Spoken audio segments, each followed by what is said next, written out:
Let's do the damn thing. Oh, you know what time it is. It's time to take it to the Birdland. It's about to go down. Hope y'all ready. Yeah, let's go. Come and roll with me to the Birdland. Friends got to giving you the word, man. Any other BS is absurd, man. Sports talk and they give it to you firsthand. They can talk Terps, they can talk O's. Yeah, they both lit. That's how it goes. Baltimore squad, Ravens and Poe. Better tune in. Here gonna show. Birdland, Birdland, Birdland. BS. Birdland, Birdland, Birdland. BS.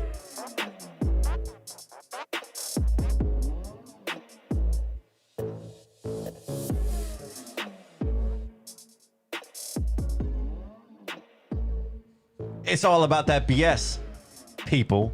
Since baby is such a problem around here. What's up, BSers? Man, this night couldn't come fast enough. I have been amped for the last couple of days.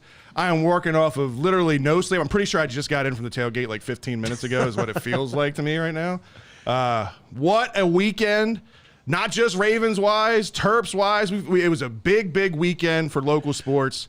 Man, we got that monkey off our back. I love your ode to Omar there at the beginning, too. Yeah. If people didn't get that, you got to go back and listen to that. It's everywhere, man. Yeah. It's the Terps games, the Ravens games, man. It's epic. I know it started on Twitter. A couple of guys had asked if they would do that for the intro for Lamar, and it just kind of got legs from there. And, man, we're going to start there with this game because we got a lot to talk about on tonight's show. Obviously, the Ravens win a thriller at the bank on Primetime against their Kryptonite. Like I said, get that monkey off their back. And now it's on to these new look Lions. Yeah. But is it really? Are they really new look? No, it's still the same old Lions. Yeah, okay. Just a making new man at QB. Like I said, Terps win a close one, too close for comfort. But they, as they kick off Big Ten play and they get ready to face a potential spoiler. Well, all right. We'll see. And Seti Donahue. Yeah. Seti Donahue, he's going for 30 tonight in 30 home runs. The O's look to win the first of their first two in a series against the Phillies, and they've really struggled to do that here as of recent. So it'd be interesting to see what happens tonight. Well, before we get into everything for tonight, got to give a shout out to our sponsor. Man. Damn. Man, I'm so amped up. I'm getting Somebody choked else up. is gonna do it now. Woo! Ever been injured at work or in an auto accident, weren't sure who to call? 855-MD-CRASH. The Maryland personal injury attorneys that'll have your back. If you find yourself in that unfortunate situation just like I have, give our team at MD Crash a call right away. We all know the cost of medical bills, lost wages, pain and suffering. It all adds up quickly and can potentially put you in a bad financial place. If you want a team that'll handle your case, big or small, and just give you that peace of mind, save this number now. 855-MD-CRASH. It's 855-632-7274. Be sure to follow them on Facebook for some fun giveaways, including tickets to some upcoming Ravens games. Woo! All right. Now we get to the nitty-gritty. Let's talk Ravens. It's Flock Talk. We got to start with, like we said early in the show, the environment in this stadium. Ravens Flock, hold your heads high, man. Ravens Flock showed out in this game. It gave me Delman double kind of vibes. And I was at the Delman double game for the Orioles, and we've all seen the video a million times and the energy that was in that stadium. Now, again, shout out to our sponsor, Jobith. He actually hooked me up. I got a little bit of a seat upgrade in this game. I was sitting in the lower level, which then opened tickets for Ryan to be able to go. So Ryan and Kaylee got to go and take my seats up in the game. So I don't know if being in the lower level was part of the impact as far as what I felt, but man, the intensity in that stadium, the electricity, everything from obviously the Omar whistle to the player introductions to the last play in that game. The electricity was on another level. Yeah, you could see it. You could see the players getting amped up. You could hear it through the stadium a good bit on TV. So watching on TV, That's you could good. really hear it.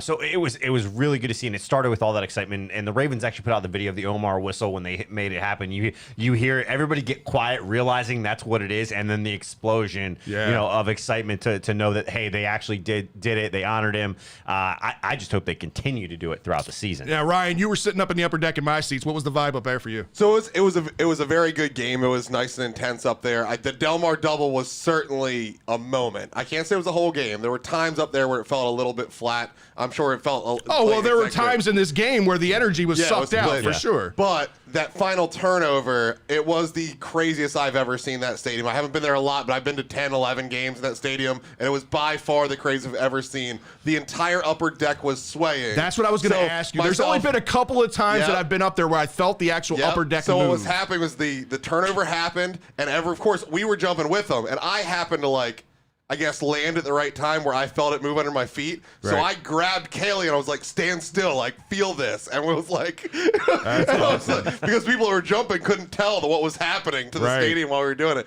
It was a very cool experience, especially at that time. And the stuff they can do in that stadium at night now, it brings the entertainment vibe. It's got a very WWE feel for the couch. Yeah. All right, so we got to go to the couch. I know you guys weren't there at the game. Tell us a little bit about your night, your experience, I guess the anxiety of the entire game. Was it good vibes or what? I was texting my buddy Scott here. Text buddies. Cheers, Drew. I was that second half. I was pretty calm in the first half. That second half, the way it was going, I'm like, do you get your hopes up? And then they pull it. You're all down by 10 or 11, whatever it was. I'm like. Here, you're just kind of waiting for that shoe to drop where, like, maybe there's another mistake made. It was good to see it not happen, obviously. Right. But you can't text fast enough when you're texting people about, like, oh, God, I can't believe that just happened. Right. The worst part was being a new user to YouTube TV. Yeah. Finding out you're delayed by, like, yeah, those streaming services, you got to cut off all text communication because you're getting ruined. Like 5, 6, 7 seconds, and your friend going, "Oh my God, they made it!" I'm like, "Well, or your fantasy scores." I hate when my fantasy goes big play by so and so. I'm like, "Oh God!" Yeah. So I mean, the last moment was a little bit spoiled, but it wasn't spoiled enough. That was fucking amazing to see you finally do that against Kansas City. Right, James. What was your experience like? I'm pretty sure you had the kids, so I'm sure you had to calm like your expectations down a little bit and your excitement down, or no? No, it was all flying. I was, like I said, I was grilling outside on my big deck, and, making chicken cheesesteaks because I had room for that, and I had a couple people over that I work with, so we were enjoying the game and kicking back and watching the Ravens do their thing. It was like up and down, and at the end, I was like, the Chiefs were so bad at running the ball, but they just wanted to run the ball to try to kill time and kick it, which I think that was a bad idea because Mahomes could throw the ball. But second, I would try to score, but I hate when everybody like does the prevent and like tries to slow it down, but then they handed it off. Yeah. And then a Penn State guy happened to knock it out. We'll talk about that. I think they got away. I think Kansas City got away a lot in the national media not bringing up the fact that like you kind of went away from what you were doing, and it works. And even Butler has been known to miss kicks, so like to rely on your field goal kicker, I just don't like that. So. Yeah, well, we'll talk a little bit about that. We got to start with the beginning of this game because as great as this game ended and we walked out of that stadium, I don't even think I walked out of that stadium. I'm pretty sure I floated out of the stadium. Like, that's how it felt, man, just walking out of there. I thought you were going to be like a little girl skipping out of the stadium. I'm telling you, the energy just carried you out of there because the chants and the cheering literally went from the stadium all the way to the tailgating parking lot where we were at. It was unreal. But again, the game went from, oh boy, here we go again. To start the game to holy balls to finish the game. I mean, in the beginning, you've got Hollywood on the very first play of the game, wide open down the field for a potential touchdown. Lamar overshoots him by about 5 yards on that throw. I'm glad you brought that up. In real time, you may have seen it differently, but on TV, it almost, on that first play, it actually kind of scared me because it almost looked like Hollywood pulled up a little bit coming into the route. Even though he got there, or within 5 yards, I felt like there wasn't that burst of speed that we're used to seeing out of him. And I know he's dealing with the ankle injury. It came later.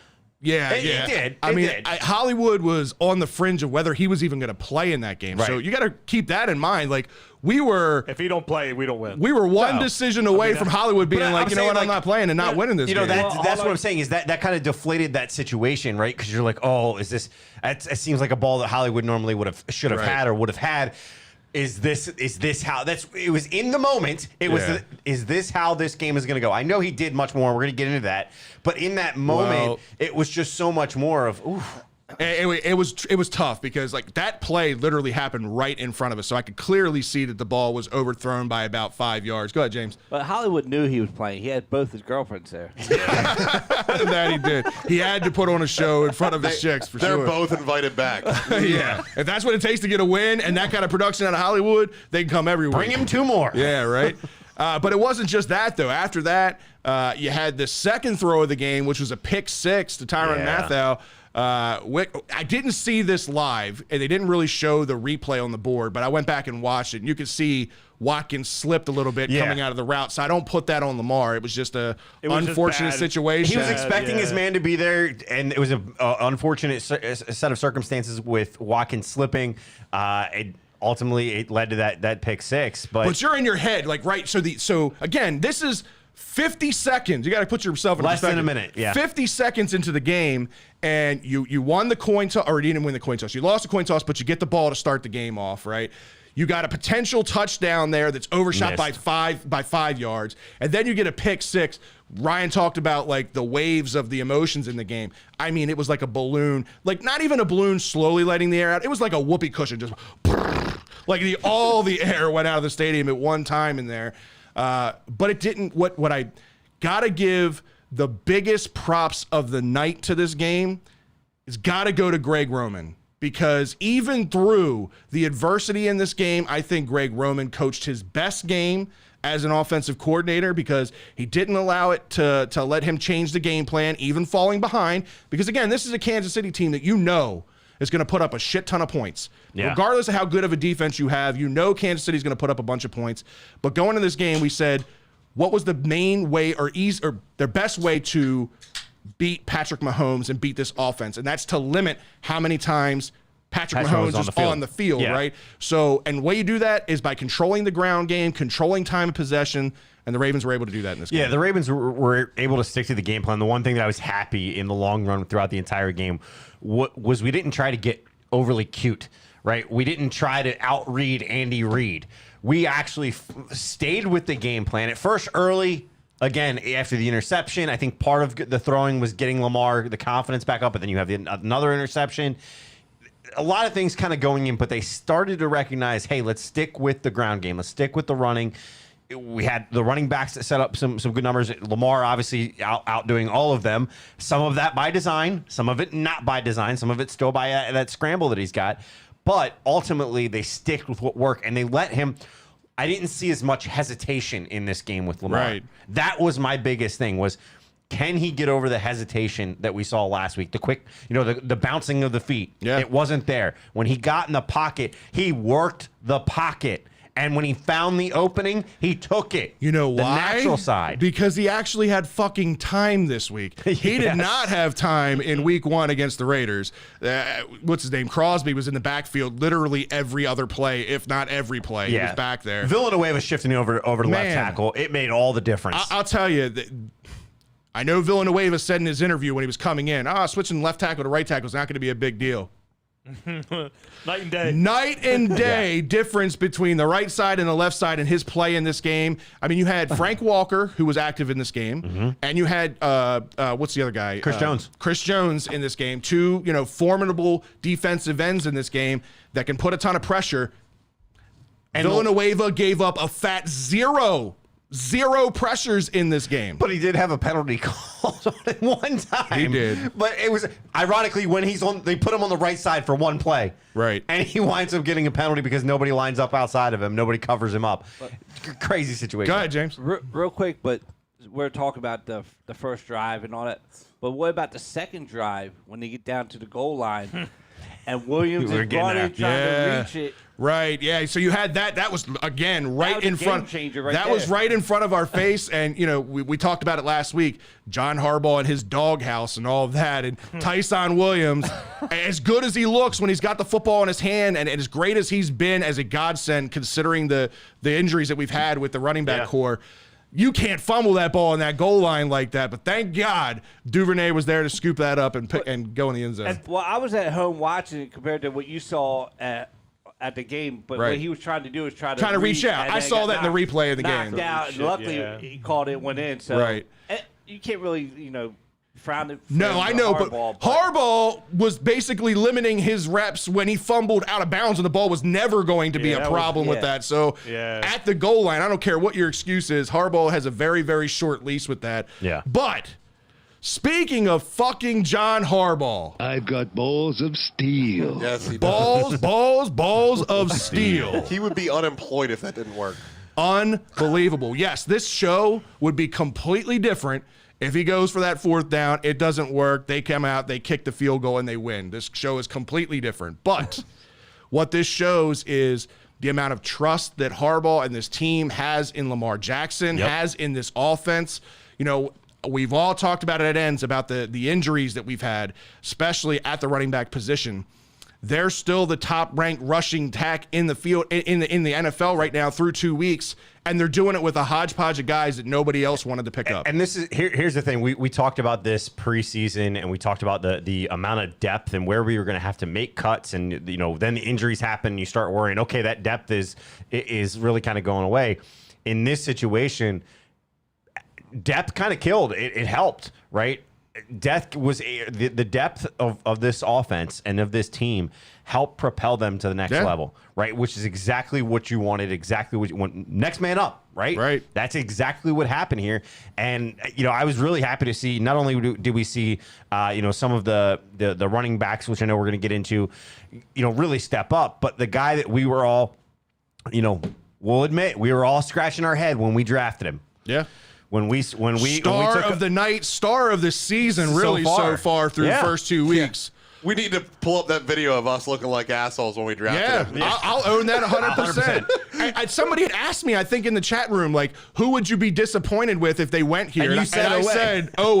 100% you could pull that clip on me. Yeah, but I mean, he's responsible for both the turnovers, right? The almost sack that wound up leading to an interception by Tavon. Big situation there. The game-clinching strip that we were talking about and of your boy Clyde Edwards-Helaire. And then he really I don't know if there was some Crisco on that ball or Bardol or Vagisil. Something was on that ball because Owe barely hit it. To me, from what I can even when they slowed it down, he hit it and it just slid right out of his hand. Either that or it's just got some weak fingers. Clyde Edwards-Helaire is just not that strong of a guy. That's what those Penn State boys are, just pure muscle. Pure muscle. I like it. I like it. But man, what a big play. Again, he's just been disruptive in so many ways, and I really still think that he's learning the game. He hasn't played football for all that long, and I know we all had our concerns about the lack of sack production and all that stuff. But in this defense, again, this I think is he's flourishing part in this defense. An important part of the Justin Houston signing was again the veteran leadership and the tutelage and the time that he puts in with this guy. It's going to be invaluable come season end as this season continues to progress. He's only going to get better. Like, how good has he been through 2 weeks? And he's only going to get better. Yeah. Wrap your mind around that. And sticking on the defensive side of the ball, right? When you look at the defense and some of the notes that we had for the game, when you look at guys like, Matabwike, he showed off his strength this game. Derek Wolf gave him Matabeast for a reason. Yeah. Right? It has worked. Yeah. He was in the backfield quite a bit. He limited the run game against Clyde Edwards-Helaire a couple of times where he laid Helaire out tough. Pancakes. Pancake tackles, man. He's a beast. He's everything that we want him to be. He got off a little bit to a slow start in that Raiders game. Didn't get a ton of pressure up the middle. We talked about that last week. There wasn't a whole lot of pressure up the middle. But man, he stepped up in this game. He definitely stepped up. The one big thing, taking it back to the next layer, was the linebackers had some struggles in this game. In coverage, Queen and Harrison. Yeah, it's kind of interesting. They were asking Queen to go out wide and cover, outside a little bit in this game. I get it that he's a pretty good athlete. He was covering a running back, but at the same time, it's different. Yeah, well, there were a couple times out there that I saw him out on Kelsey when Kelsey was lined up out I missed wide, that one. right? Part of it is, You lose a Deshaun Elliott, right? So now there's another piece that you lost in the secondary. You still don't have Jimmy Smith. You still don't have Marcus Peters out there. So, yes, we have depth there, but they're trying to run different formations and trying to get different guys in different schemes. Did you notice anything with Queen in this game? Because he did struggle, just in general. So for me, it looked like Kansas City was targeting the linebackers. Anytime the linebacker was in one-on-one coverage with a tight end or with a wide receiver in this, that's what they were going after. They went after Harrison quite a few times in this game. Yeah. They went after Queen, who was struggling with some of the screen pass stuff. That's where Kansas City seemed to get their chunk yardage. That's where they got a couple of their big touchdowns, where these cross the field throw screen passes where they had 2 or 3 blockers out in front of the wide receiver, or 2 or 3 blockers out in front of that Kelsey touchdown. Queen was also helping them a little bit because he was not wrapping up very well. No. It was almost like he was going high every time if you're going after a running back, feet. Yeah, see, that's feet. Do not square up against the running back. You're not Ray Lewis yet. That's been my problem with Queen since day one. I think up here in the head, it's starting to make sense for him, and it's starting to click for him. He's got the football IQ. It's just he tackles too high. He's not strong enough to tackle up high. Just form down at the waist or in the legs and wrap a guy up. He falls off defenders too easy at times. He's still a work in progress. This is only his second year. I know he's a first-round pick, and we have high expectations for first-round picks. I'm not trying to throw Queen under the bus. There's just some areas of his game that he still needs to work on. Yeah, and before we shift off of the defense, you mentioned the depth at cornerback and the depth in the secondary. Yeah, one guy that has stepped up the past 2 games that I've been. He's not the superstar, but he's been doing a more than serviceable job. Anthony Averett. Oh, he has stepped up his game these past 2. And you asked him this week to play against one of the toughest wide receivers in the NFL in Tyreek Hill. Yeah, I mean, they kind of move guys around on Tyreek, but there were a couple of plays, the one specifically that was the incomplete pass late to Tyreek, that he kept up with him stride for stride and got into his breadbasket and kept him from getting that first down. That's what I'm saying. Even to step up when you're asked to step up and take it, and he did. Maybe he starts getting some more stretch assignments, some more snaps against some of these top-tier guys to show what he can do and that he's taking his game to the next level. Again, listen, we can pick apart the defense if we want to because they gave up 35 points in this game. That's going to happen with Kansas City. Kansas City is just that good of a damn offensive team.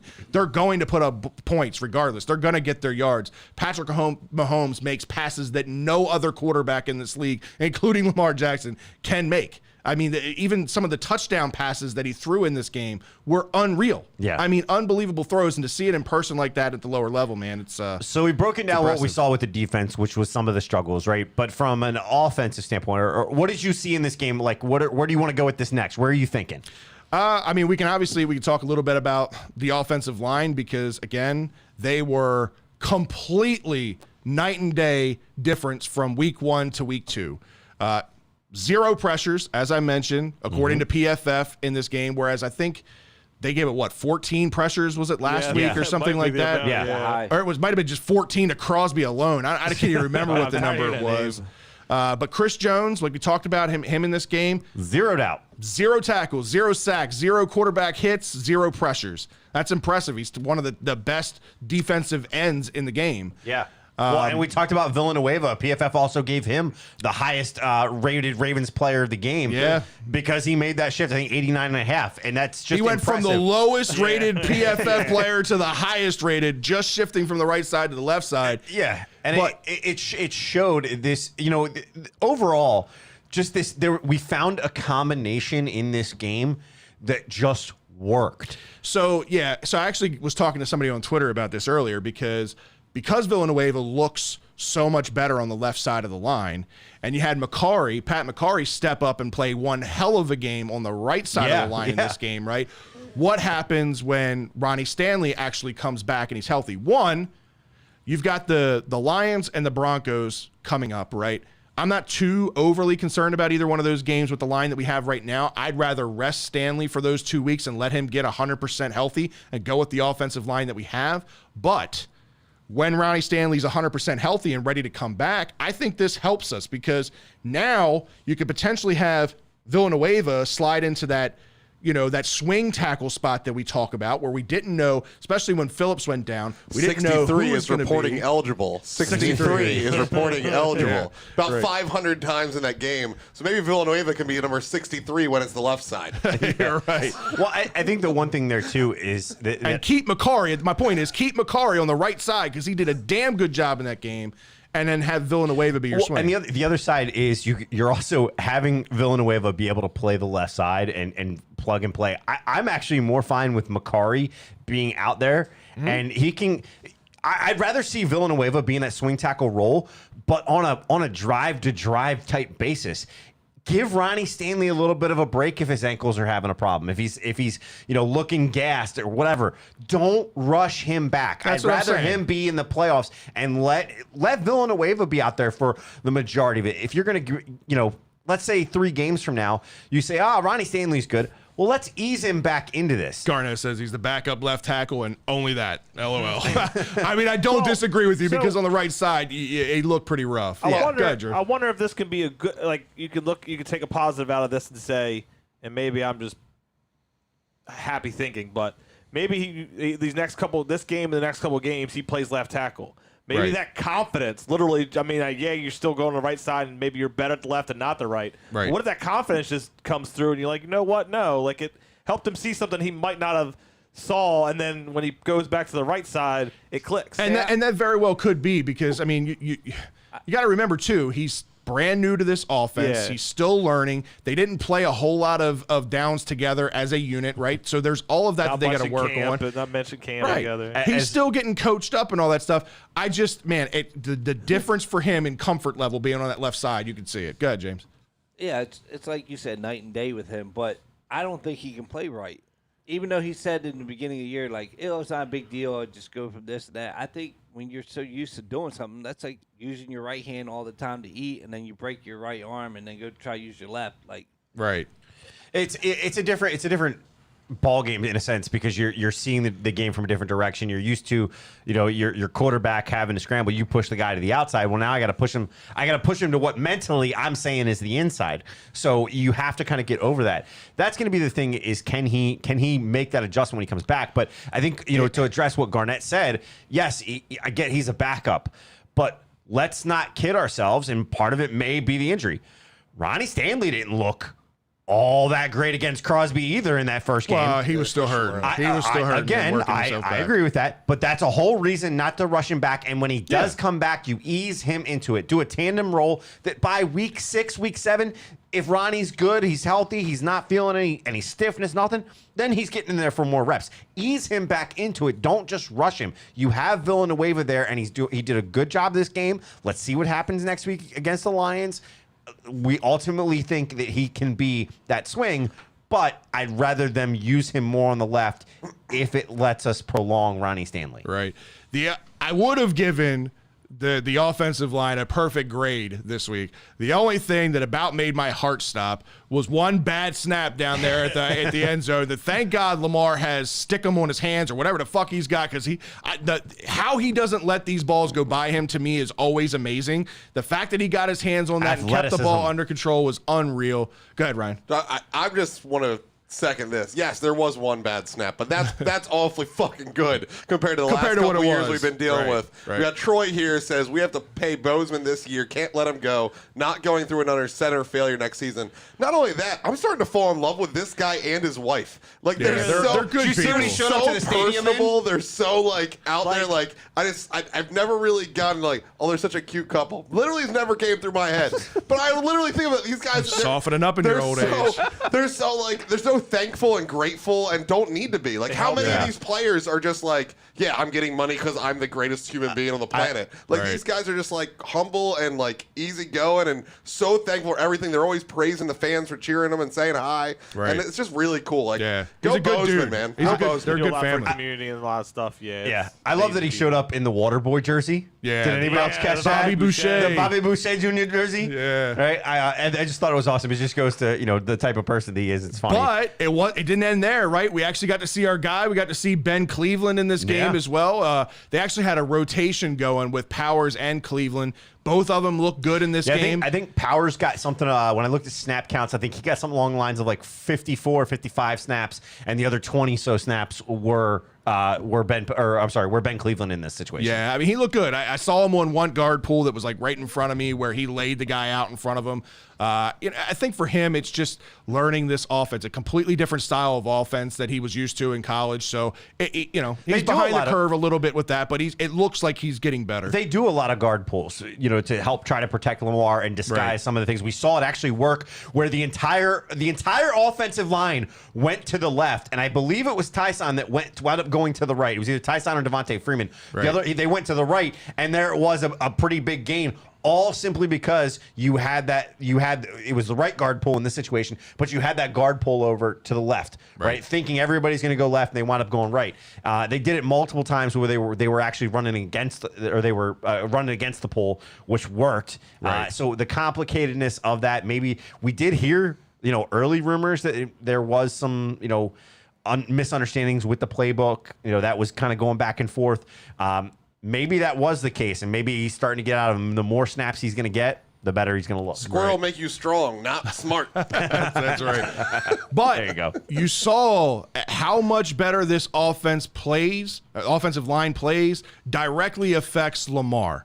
And in this game, I understand Lamar made a couple of bad throws early in this game. I think he was a little juiced up. He was a little amped up. You got to remember, again, we talk about this environment, right? This was the first game that fans had been back in the bank, right? 70,000 fans. The energy level was high. I know he wanted to come out the gate strong. He wanted to put on a show. That's why he took that shot down the field while Hollywood was open. And again, the one interception wasn't his fault. It was a slip by Watkins. Not to mention Ray came out and did the dance right before that too. Oh no! And you saw they had Orlando Brown on camera. He was getting a little amped up for it on the wrong sideline. Him and Mahomes. Mahomes was smiling too. Yeah, so it's pretty funny. But no, I mean Lamar. Outside of those couple of mistakes in this game, the couple of bad throws, he tried to force one in the triple coverage that ended up getting picked by Mathel later. Had a great game overall in this game. Yeah, it was a good game for him. I think when you look at it overall, the rapport with Sammy Watkins was kind of the biggest thing here, right? 4 receptions for 44 yards. Let me say it again. 4 receptions, 44 yards, 11 yards per reception. That's pretty damn good. It's effective. He's starting to trust him. That's the thing with Sammy for me. It's not that he had a big game in this game. He had 4 catches for 44 yards. Not great. Here's 11 yards per catch is pretty good. No, I get that. But He the had thing a lot is, of mistakes in between those. he did have some mistakes in those, but what you're seeing is even through those mistakes, Lamar still has faith in him. He's not losing that faith in him like we've seen him do with other receivers that I'm not going to mention in the past, right? So there is something to that. They have a chemistry. He had, 4 catches for 96 yards in the first game against the Raiders. So I think that relationship is off to a really, really good start. But like we talked about, Hollywood Brown was a decision in the morning away from not playing in this game. And I mean, he ended up going off. 6 catches, 113 yards, the touchdown. Could have had 2 if Lamar would have connected on that first one right there, and then he's over 150 yards receiving in this game, right? Man, he was all over the field. And what I liked about him in this game was has been frustrating for me in the past couple of years. Catch the ball and go down. You saw him turn up field. Didn't get a ton of extra yards, but he was getting extra yards, and he was taking some of the contact. He wasn't falling straight to the ground or running right out of bounds after he caught the ball. Yeah, I did notice that was something that I was hoping we'd kind of talk about, because that was a big criticism, and I want to see him continue to do that as we move through the season. I want to see more of it. I want to see a little bit more physicality. Like we talked about, you put on that weight for a reason, use it. There were a few times he ran out of bounds, and I'm like, man, if you just put your shoulder down, keep running, you might get an extra yard or 2. Right. And that's all it takes. This is a game. It's literally called a game of inches for a reason. Right. You can't give up those inches. Right. So take them when you can get them. And that's really what he's needing to learn. So hopefully we really get to see it. And how about that freaking jump pass touchdown in this game? You talk about backyard football, man. Again, there were so many plays in this game that you could say only Patrick Mahomes makes that play. Only Lamar Jackson makes that play, Yeah. both through the air, on the ground. This was worth every penny of admission for this game. Even if you're not a fan of football, I talked about this with Ryan before. If you're just somebody who likes the pure entertainment value of sports, man, you should watch this game or should have been there for this game, man. It had everything from start to finish. Well, it also had the refs almost trying to give the game away. God. That made it so much better, though. I'm telling you, that turned the whole stadium against the refs. So it's. I was waiting for this. And that's So I tried. So we had literally a quarter of the lower bowl doing it. Because, I mean, again, this happened right in front of our face. I'm like, how can you get called for being down the field when the guard throws you into the end zone? The only thing that I could sit there and looking at it was the defensive tackle. I'm sorry, the guard. When they threw him, his body turned, so maybe the ref thought, oh, he's an eligible receiver. At that point, he's acting like it. He turned him. Right. It's like he was his dance partner. He moved him into the end zone and turned him. This is right. This is one of those things that it was bullshit. You do not throw that flag. This is one of those things that you also it should be challengeable. Right, yep, that's what because I was gonna say. you should be able to challenge a penalty. Right. If you're calling a penalty, I should be able to challenge it. It's not like I'm getting extra challenges. Right. Give me the same amount of challenges, but that could swing a game one way or another. Right. Go ahead, Drew.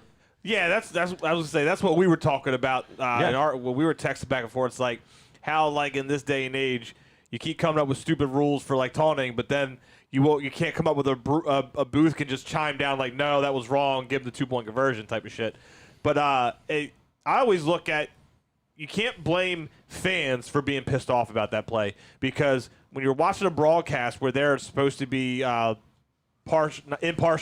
non-biased. I can't remember who the referee, the old ref that they had for the NBC games, but he literally was like, "That's not really like the spirit of the rule isn't for that. Like you get a yard, but like that's okay. It's 2 yards. Well, but that's not the spirit of the rule. The spirit's when like you're like down 10 yards downfield." That's what they were going for 2. They were on the 2-yard line. Yeah, where can you go? Right. It was just complete shit. Yeah, I think to that point, that's what he was kind of getting at was, it's not the spirit of the rule. And here you have, that's kind of what we're saying is you have somebody on the television, and this guy is playing an unbiased role in television as well. Right. And saying, yes, it is. No, it's not. And yeah, we all disagree with some of these guys sometimes, but where are you going to go? I think either you do one of two things. You either look at the rule or you start looking at how you can change and not let the refs have as big of an effect on the game because it could be. Yeah. It was total BS, regardless of how you want to paint the picture. What happens there if you settle? You have to go for a field goal and then you miss it. Right. Exactly. So it didn't cost us the game. Fortunately enough, we were still able to win this game. So I said it last week. I said, wouldn't it be so Ravens for them to lose to the Raiders and then figure out a way to beat the Chiefs? And here we are, 1-1. Because everybody expected it to be this way. If we were going to be 1-1, we were going to lose to the Raiders and beat the Chiefs. No, nobody expected it to start this way. But a lot of credit goes to the Raiders, though. Raiders are playing really, really good football right now. They're 2-0. They also beat the Steelers. They'll screw it up in this November. week. Yeah, more than likely. Go ahead, James. But real quick, everybody thinks that last play for Lamar was 4th and 1. It was 4th and 1, but technically it was like 4th and 5 because Lamar's in shotgun. If he gets the ball high and gets in the backfield, that's it's not your ordinary QB sneak. That was a hell of a play.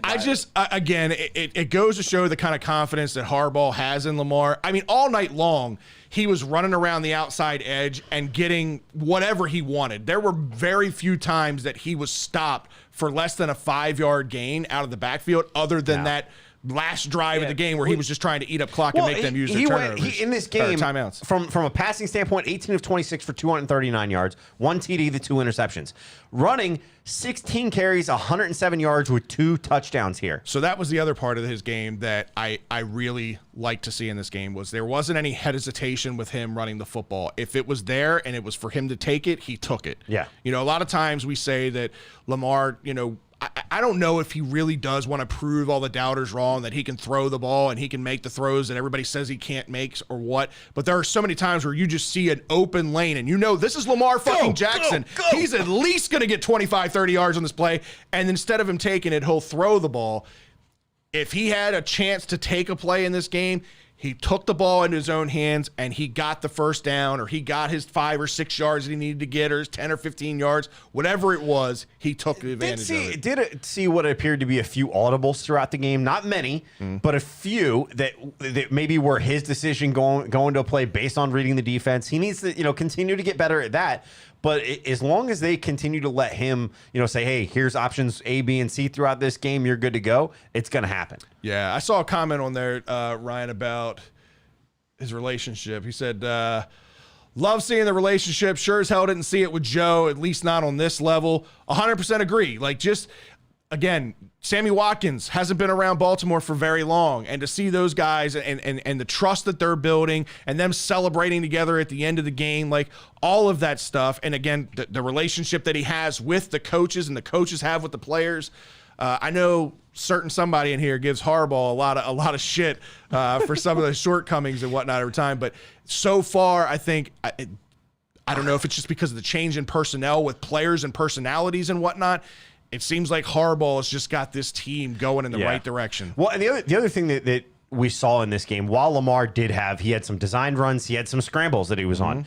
But one of the things that we saw work was the run game in this running back core that has pretty much been thrown together, right? We talked about that earlier. It's kind of a hodgepodge of running backs at this point. But Tyson Williams, he gets 13 carries, 77 yards. Yeah. Murray, 9 carries for 36 yards. Devontae Freeman, maybe a guy to watch to see if they give him the ball a little bit more. 2 carries for 29 yards in this game. He played, I want to say, somewhere around like the 20-25 snap mark. Yeah. At one point, they had 3 running backs out there, plus Lamar. So they are looking to disguise as much as they can. And these are so far some guys that are doing it. But I was happy with the play calling seemed to be more balanced in this game. And it's one of the things we've been asking for. Again, they were trying to win the time of possession in this game, which they did not win against the Raiders. No. And again, you got to limit the amount of time that Patrick Mahomes and the offense is on the field. Well, they ended up winning the time of possession in this game. Actually, held the Chiefs to 24 minutes of time of possession in this game. Chiefs are now 2-6 when under 25 minutes of time of possession when Patrick Mahomes is their quarterback. 2-6 under 25 minutes. Go ahead, Drew. Let's say that final drive where we scored, that was like an 8-minute drive. Right. That just killed the whole fourth quarter. Exactly. Exactly. And that's what you need to do, man. And it just goes to show that, like, it hurt. It was gut-wrenching when J.K. Dobbins had the injury, and as much work as he puts in, you hate that for the guy, you hate that for the player. And then it hurt more when Gus goes down. Right, and then it hurts they're more. both on your fantasy team. Right. You lose all your top talent at running back, but man, again, it goes to show how effective this offense can be on the ground, regardless of who you have out there, as long as you have people that are buying into the system. And it seems like this group of running backs are doing that. It definitely does. Well, one of the things, like I mentioned, is I'm curious to see what happens with this running back core, especially guys like Devontae, given the 2 carries, 29 yards. They were both impressive. 29 of that 29 was on 1 carry, pretty much. But at the same time, the explosion was there in that situation. Yeah. He didn't get it. He only got the 2 carries. So still averaging out. If you're going to average it and you're going to say it's an average on 2, he's still averaging 14 and a half yards per carry. But one of the things I'm curious to see as well is how this offense goes into this Lions game. So let's get into that, right? Yeah. Because the Lions, last night. Same story, New Year. It really showed last night. Yeah. Especially since there were question marks for the Packers coming into that game after their first game. Anybody who was a Lions fan and thought, yeah, maybe swapping out our quarterback, Matt Stafford, for Jared Goff, and we're going to be better. I need some of whatever you're on. No the Lions, no defense whatsoever. It's the same story. Really. It's the same story with the Lions. No matter who's coaching there, no matter who's there, player-wise, personnel-wise, it's the same story, different year with the Lions. I think they went backwards on their coach. I don't know if you saw him. He looked like he was lost, like a deer in headlights. Didn't know what was going on. No, I was watching the Peyton Manning, Eli televised, and they're like, Peyton's like, why aren't you calling a timeout right here? Like, you're wasting so much clock, and then they run the ball, and then they call a timeout. Like, you could have saved some time on there. Like, he looked confused. I don't even think he should be a head coach, but it's going to be a fun day for the Ravens. I'll tell you that much. Yeah, Lions now 0-2. Like I said, he was basically in Aaron's warpath last night, because you could say Aaron Jones, you could say Aaron Rodgers, whoever. I mean, the Aarons tore the Lions a new asshole last night on Monday Night Football, 35-17 loss. So right now, the Lions are the 12th ranked total offense in the NFL. We're 2 weeks in, as they are averaging 387 yards per game. 20th ranked total defense, giving up 383 yards per game. Goff, if you look statistically, he's got 584 yards through the air, 5 touchdowns and 2 interceptions. But how many years have we seen Matt Stafford throw for 4,500 yards, 5,000 yards, and what? The Lions are still 2-14 at the end of the year. So it really doesn't fucking matter because their defense is so bad. And they lost one of their best players in Akuda. Right, exactly. Yeah, their stud corner, he's gone. I saw somebody out there in the chat room had asked about Le'Veon Bell maybe getting promoted for this game. I would be a fan of that. So I think at some point you got to see what you have in Le'Veon Bell. I know the thing with him is they're trying to get his football legs under him. He wasn't in football shape per se, is what they're saying. So maybe having a rotation of Devontae Freeman and Le'Veon Bell down and up, especially through these couple of weeks here when you got the Lions and you've got the Broncos coming up. It would be nice to see them get a little bit of exposure with Le'Veon, see what he still has to offer, especially as a receiver out of the backfield. Not even so much as a running back, but in those pass-catching situations, have him out there as a pass-catching back. If he's healthy and he's in that football shape of the running back core, he's the top guy when it comes to being a pass-catching running back of the grouping. So if they can get him healthy and his hands are still good and he still can run clean routes, it might be something to watch for later in the season, a tandem or even just shifting a little bit more toward him than maybe we expect. Really, time's going to tell. We don't know. We don't get, we're not in the early preseason. There's not a whole lot of tape out there of what he looks like. So we've got to take the writer's words for it. Until he gets out on the field, I expect nothing. So, Drew, what are you guys looking to see out of this game? Obviously, this is a game that the Ravens should win pretty handedly. I think we all kind of agree with that. But if you're looking for any maybe areas of improvement, some things in the offense or some things in the defense that you want to see addressed in this game, what are you looking for? To me, it's still the linebackers. Yeah. I mean, like you said, if you treat the Lions and the Broncos as lesser teams that you're going to face, well, now's the time to Garnett, I did mention it. Now's the time to hone it in, and figure it out, because you get to the thick of the season when you're playing these, the division games and stuff like that. You know what I mean? Yeah. It won't be time to play around soon enough. So that's the want to see kind of negative part, but I just want to see the offense keep clicking. I'm interested to see. It's vague. I just want to see it keep going to do what they did. Like you said, Roman didn't deviate from anything. I just want to see, this is working, or we're going to stick with it. Right. Well, one of to kind of piggyback off of that, talking about the defense a little bit, one of the things that we didn't talk about was the lack of blitzing that the Ravens did in this game, right? That was something that this team has historically, since Wink has taken over, we've been the top blitzing team in the NFL. Well, Patrick Mahomes is real good against the blitz. So the Ravens backed off. I think they only blitzed 15% of the snaps or 18% of the snaps. It was somewhere around that. They didn't blitz a whole lot, which normally they're the opposite end of that. They're 80% of their snaps. It's ridiculous. That was that Tomlin quote from last week. They wanted us to blitz, so we decided not to. Yeah, right. Exactly. And that's what the Ravens did in this game. And it didn't work all the time. Again, Mahomes is still going to put up his yards. So I'm interested to see if they kind of go back in this game against the Lions to their blitzing mentality, or do they try to stick with this, keeping their guys up front and playing more guys in coverage. I think with the way that the Lions have been playing, just start all out on them as much as you can. I'm not saying every single time you're playing cover zero, but you're God, no, I don't want to see that. No. Well, I mean, we saw close to that against the Raiders. It felt like they were doing cover zero so much. Learn from your mistakes. Exactly. But you still need to see it. You still need to put some pressure on it. You need to let those guys up front stop the run game of the Lions. They really haven't done much. I think Swift and Williams have combined 35 carries for 155 yards in the last game with one TD. So you've been able to. The other teams have been able to stop them. That's the other thing. What do those other teams do? Now take it and amplify it. Right. That's what you need to do. So Garnett stole mine, and I'm going to use yours here. I'll give you the credit for it, but this is where I was going with it too. So Garnett says, I want to see other receivers used instead of the two Florida boys in Hollywood and Sammy. Let's see what we got in Prochet and Wallace. And then to back that up was, I want to see Andrews play with a fire under his ass. I agree with that. Andrews did play a good blocking game. I thought this he was game. good all around. That was an underrated portion of this game that we didn't talk about with Andrews. Right? Where people are, I heard people again on Twitter today. Andrews didn't show up.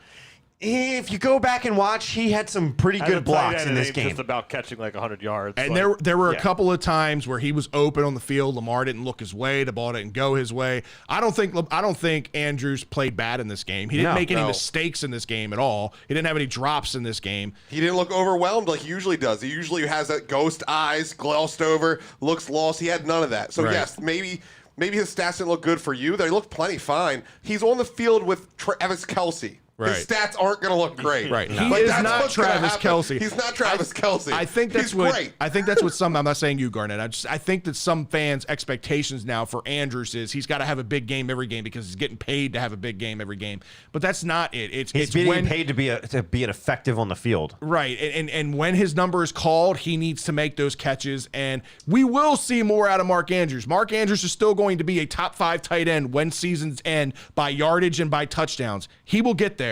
We're 2 weeks into the year. We got 15 more games of these to go. Mark Andrews will be there. It's not a problem. Go ahead, Drew. I was just going to say, a big part of that, if you're a fan that really wants to see Mark Andrews be like Kelce, Nick Boyle. You know what I mean? Yeah. He's having to be an actual tight end where he's taking the blocks and he's doing a lot of the ugly work that you don't see on film or in the game because you're not paying attention enough. And then, I mean, as long as to me, for him, like, I want to if he had a game like that, I'm fine with. It's the drops that I can't deal with. So there were two things dropping. It's fine by me. Right. Yeah. There were two things that I did want to bring up from Craig. He had said on Twitter, he had messaged you and I, said, we can go all the way with Lamar leading us from behind. The question was, will the team answer his call? And they did against the Chiefs. Yeah. That tells me that we can go all in this season. Look, there's still a lot of season left. As long as Lamar Jackson is your quarterback, you have a chance. And he proved that in this game. I'm not saying he single-handedly won this game, but he single-handedly won this game. Yeah. I mean, Lamar Jackson is an elite talent. You got to let him be Lamar, though. You got to give him opportunities to take his shots. And you know what? There are going to be some shots that aren't going to be pretty.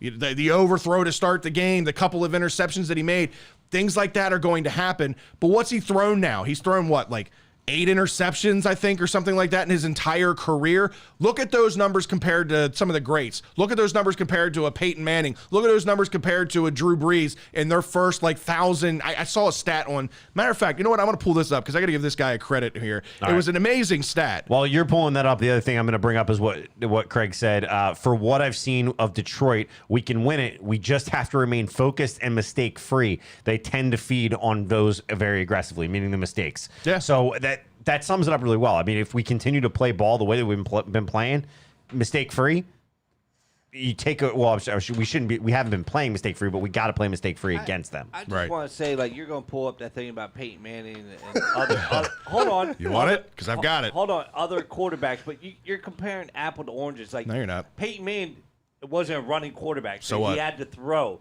Compared to Lamar, he throws more than. Well, that's all we're talking about. Is it per attempt? So here it is. That's the one you sent us earlier, Chuck, right? I don't know if I sent this in the group or not. So Chuck Modi on Twitter is handle is @ChuckModi1.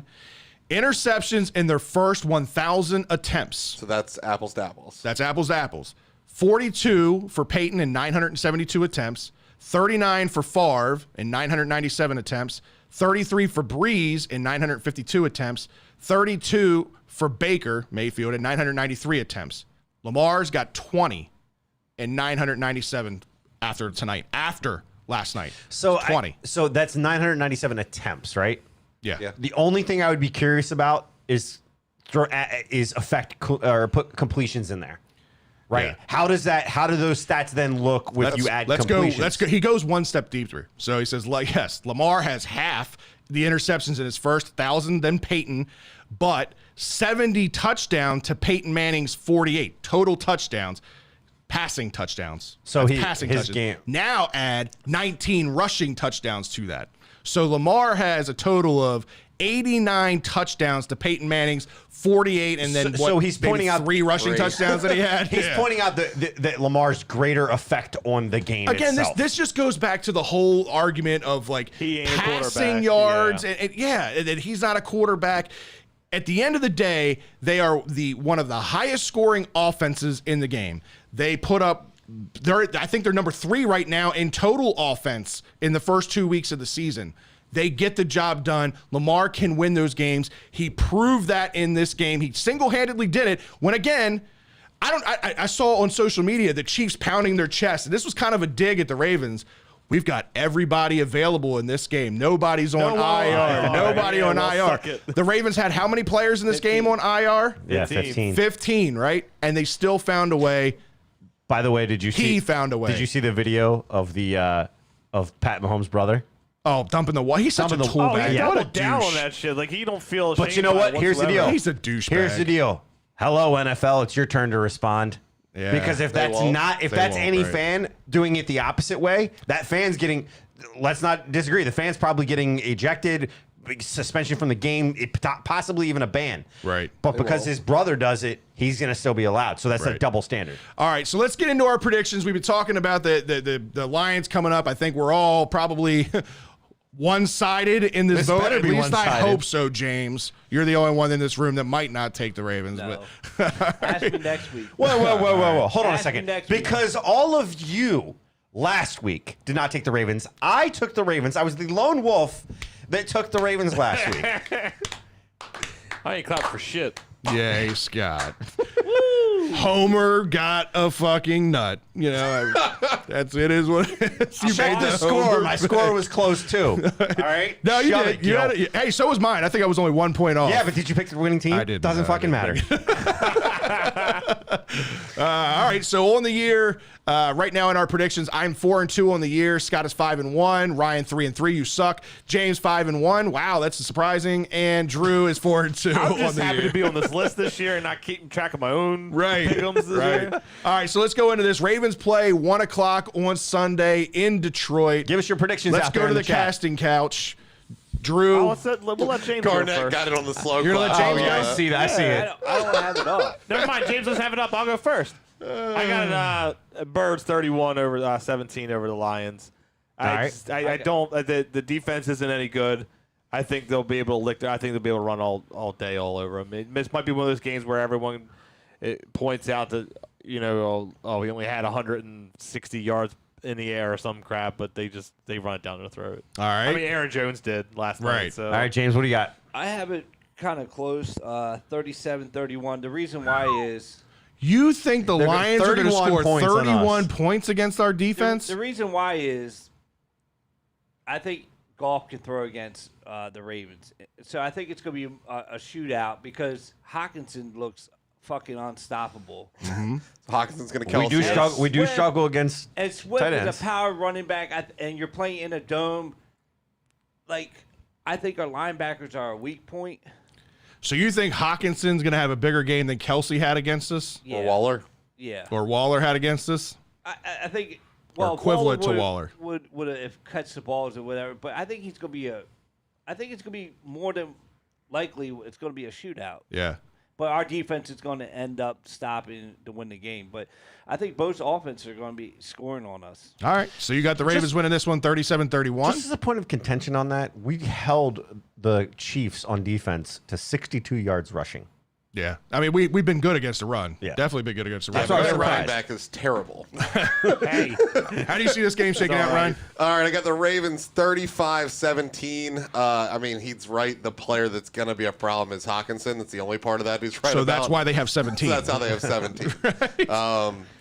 You get in the red zone a couple times and stall, you get 2 field goals and a touchdown, and it is what it is. So that's where my prediction is there. All right, Scott, what do you got? I am not far off from that either. I've got the Ravens winning this as well, 34-17. Pretty much the same thing. I've got the Ravens So going a little bit we're more. all pretty close. we got a lot Yeah. of close games. We are all pretty close in our Yeah. predictions here. I've got the Ravens winning this 31-19, so it's going to come down to who's got the closer score other than James. James is the only one that's got them scoring a good bit. Scott gave me the against our $1 defense. Price is Right bullshit. Mine was in before yours, so I'm going to go the other way around.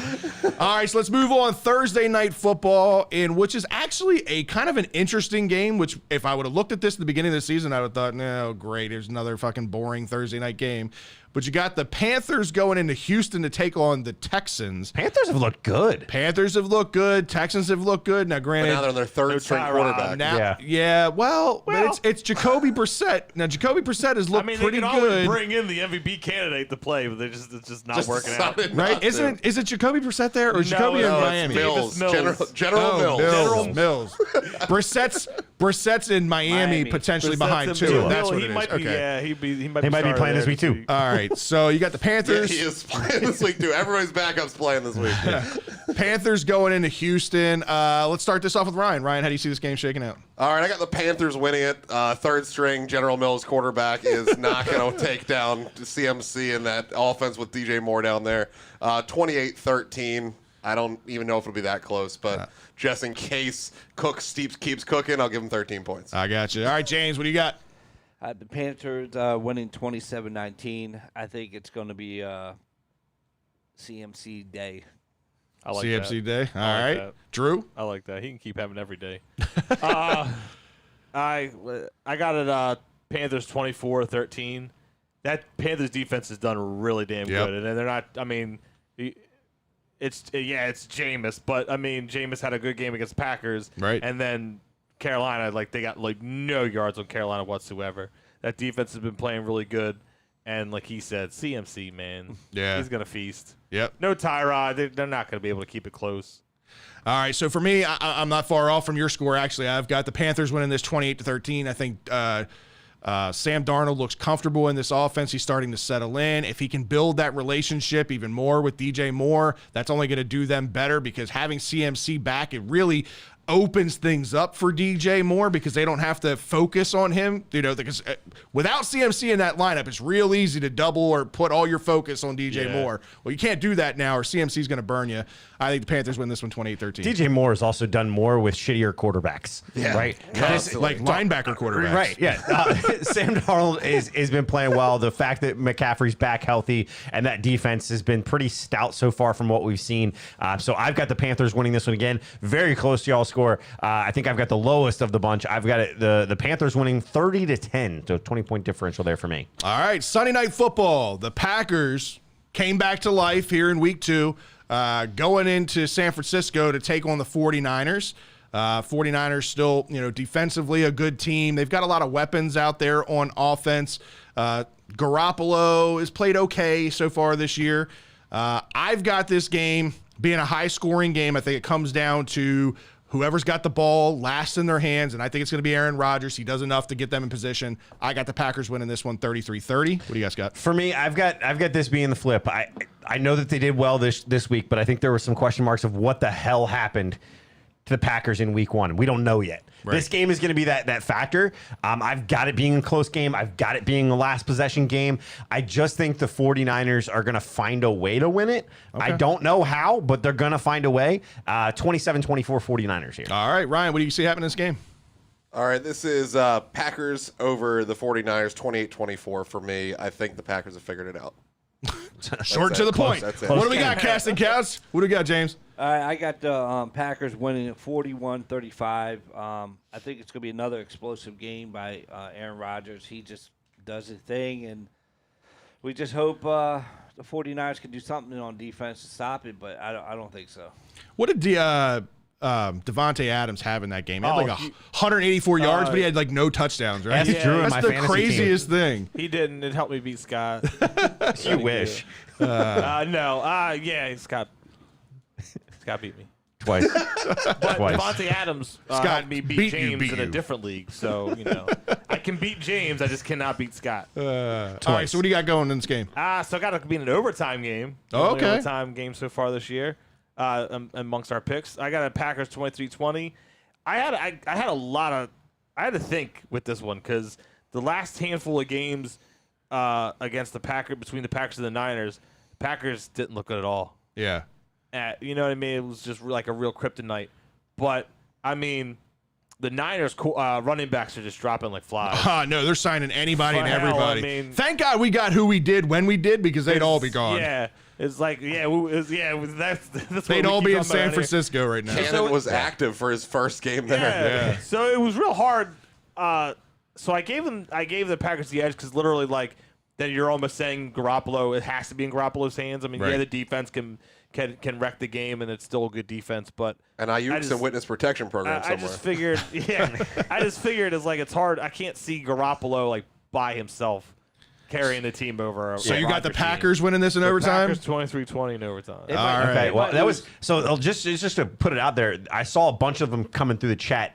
Almost everybody thinks this is going to be a 3 or it's going to be a 1. Yeah, it seems like everybody has this down to the last It was possession really of hard. the game. It was the one like I was like, I got to Yeah. sit there and think. But for the a second. 49ers might lose another run back as well. They could. They very well could. Oh yeah, never mind. I don't want to go on a tangent. No, All it's not. Monday Night Football. Eagles at the Cowboys. AFC or NFC East matchup here. You got the Philadelphia Eagles going in against the Cowboys. How do you see this one shaking out, Scott? This one was one where at first I was like, this is going to be a tough because it seems the Eagles have been a little bit of kryptonite for the Cowboys in the past several years. Even when the Cowboys have started hot, they just find a way to lose against the Eagles somehow. Yeah.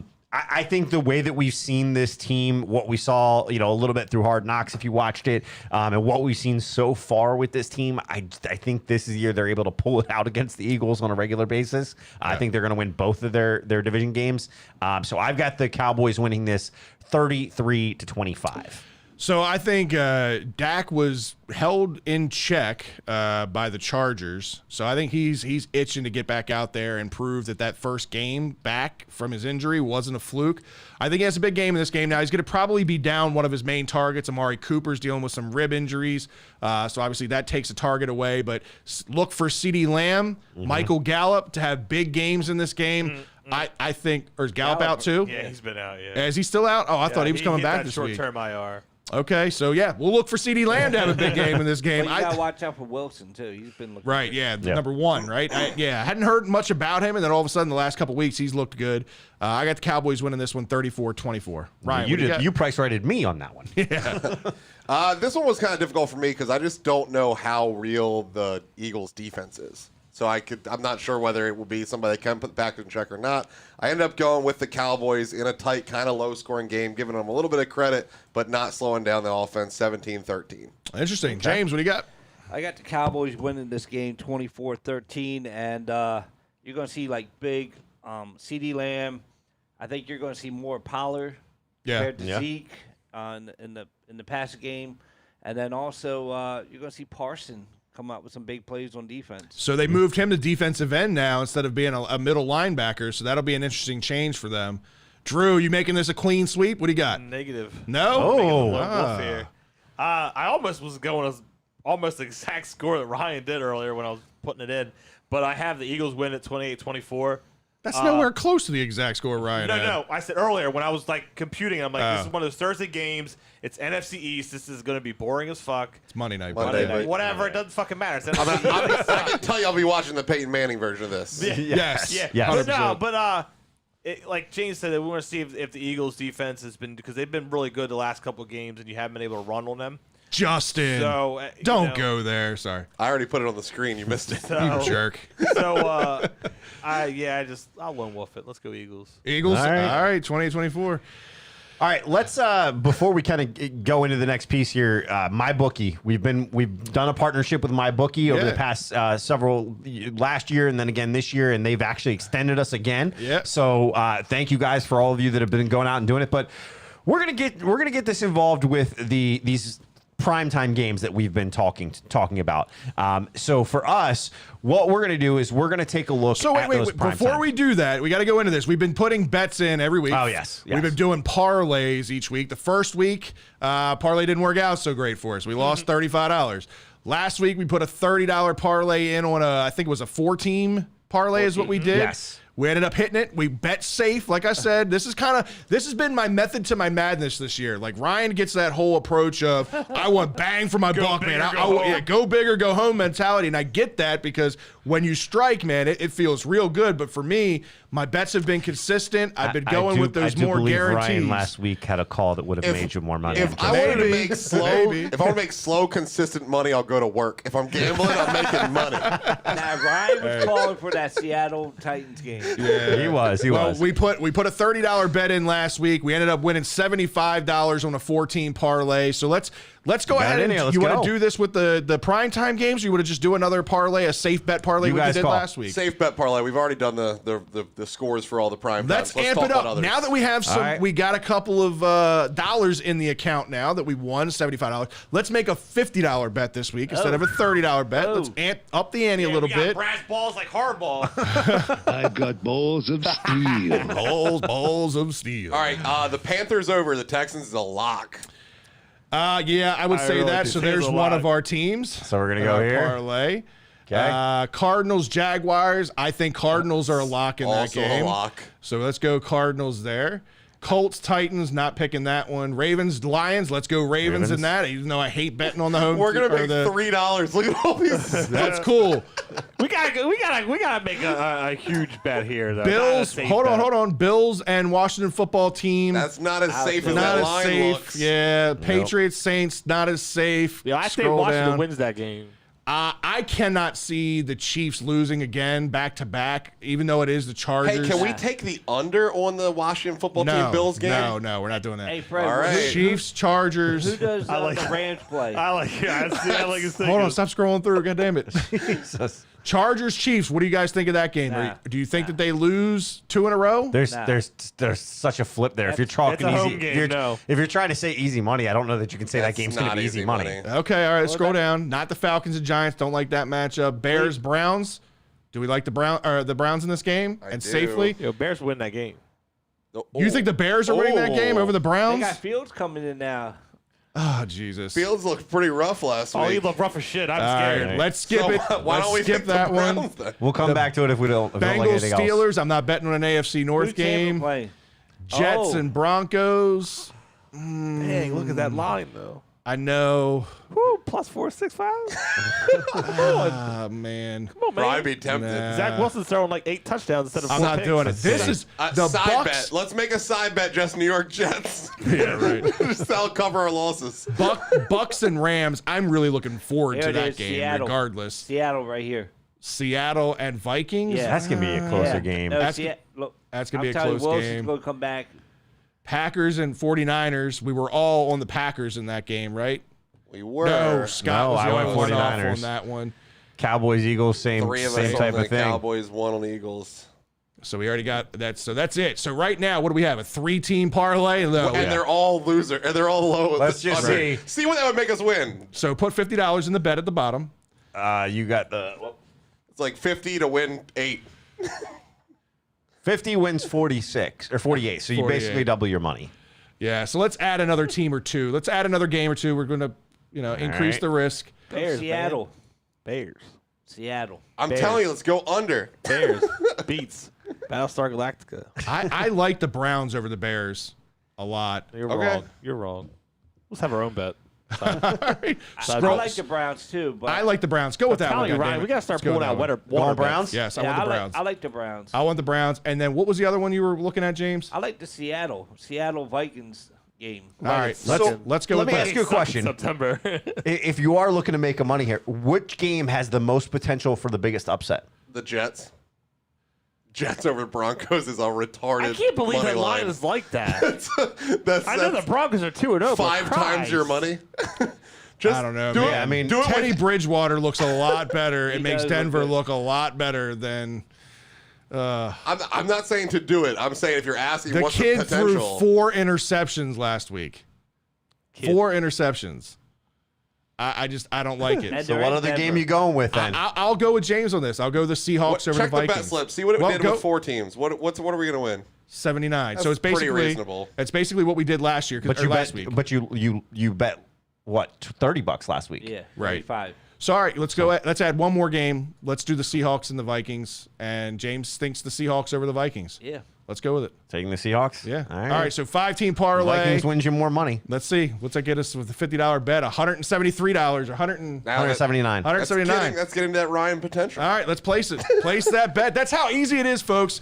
Get out there. Use the link in the description below. Use the promo code Birdland BS, no spaces. Double your deposit up to $1,000. Your first deposit. So if you're going to do it, make that first deposit count so that way you get double your money on your first deposit. It's time for a social media shout out. Oh, yeah.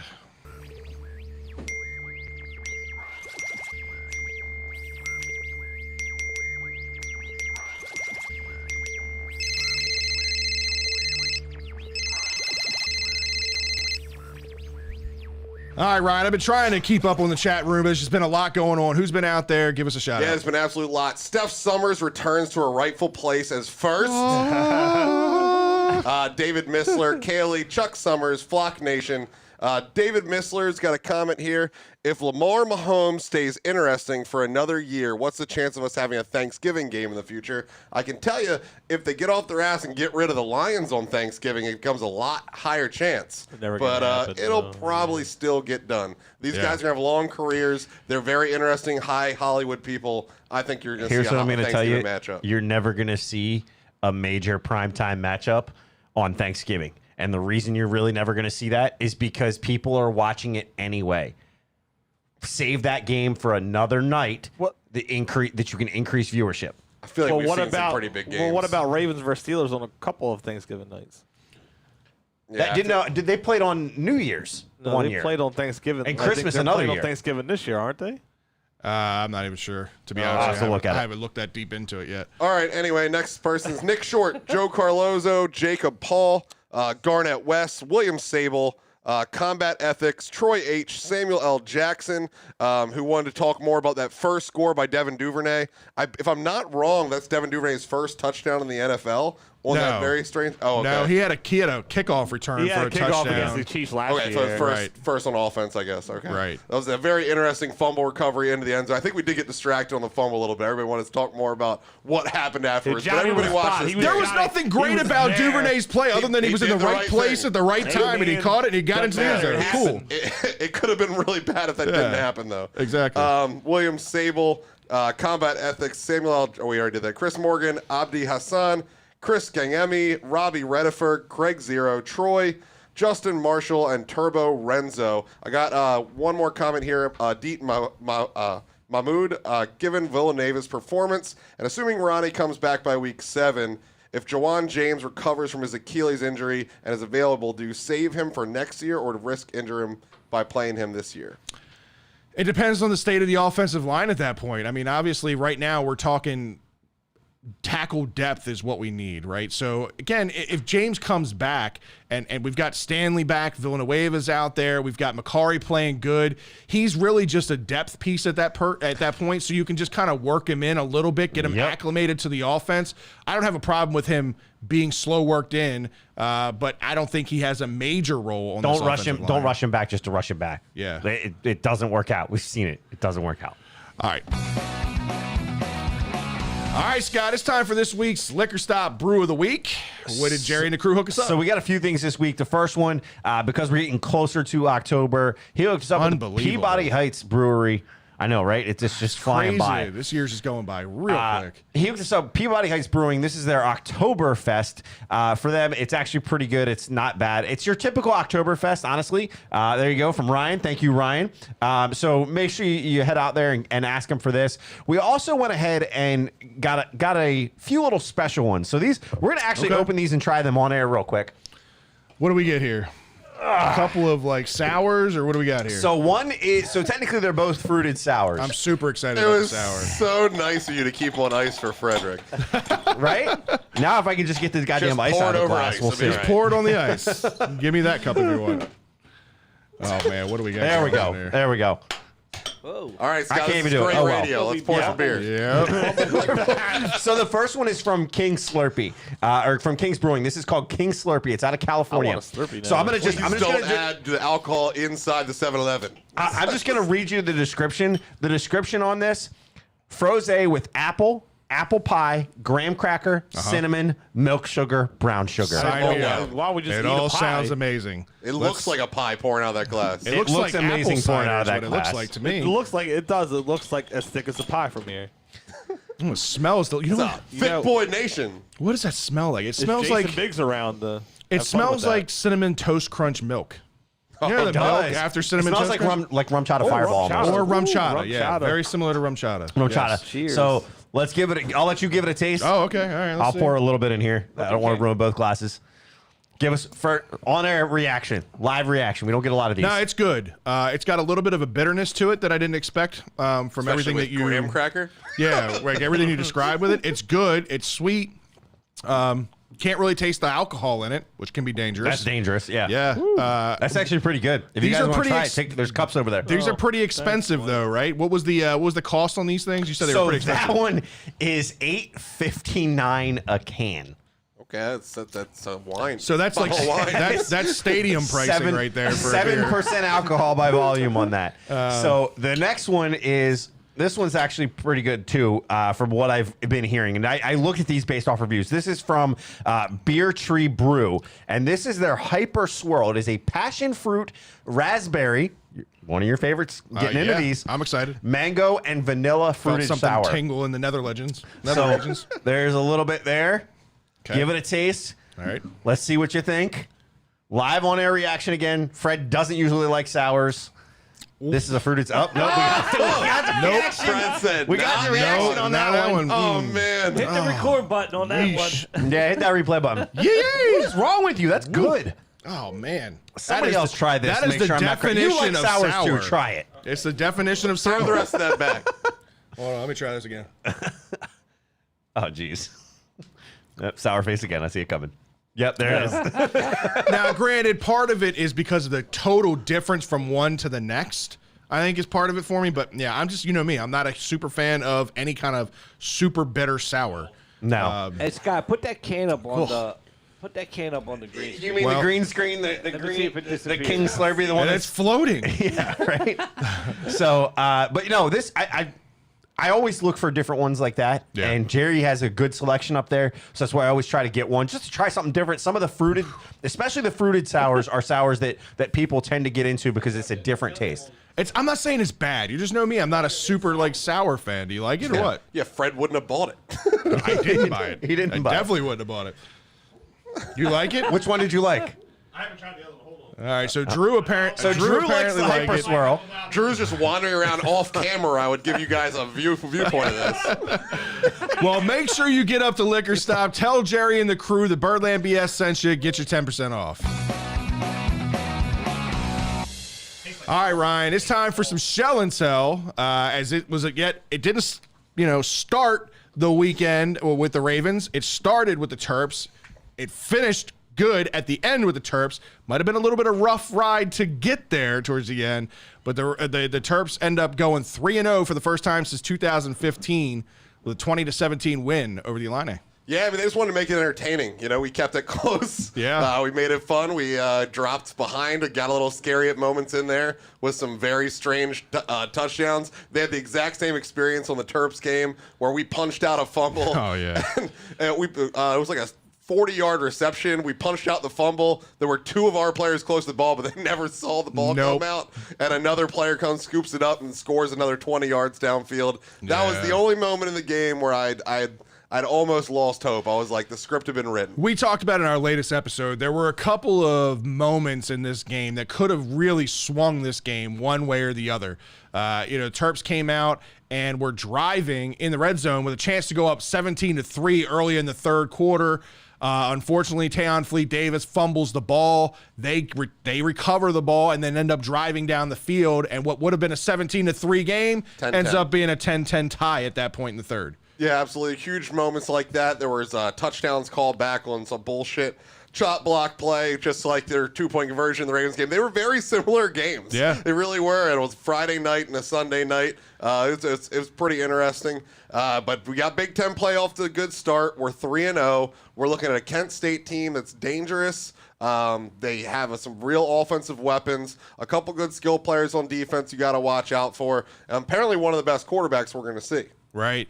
Yeah. Well, Talia, let's talk a little bit about this game a little bit more, man. Talia looked good in this game. I mean, he had a shaky start. He was a little bit, I don't know if it was nerves or what, but he got got those happy feet that we talk a little bit about with him at times. He didn't make any catastrophic mistakes. He statistically had a great game, 32 of 43 for 350 yards, a touchdown, and he had 6 rushes for 25 yards. Statistically had a good game.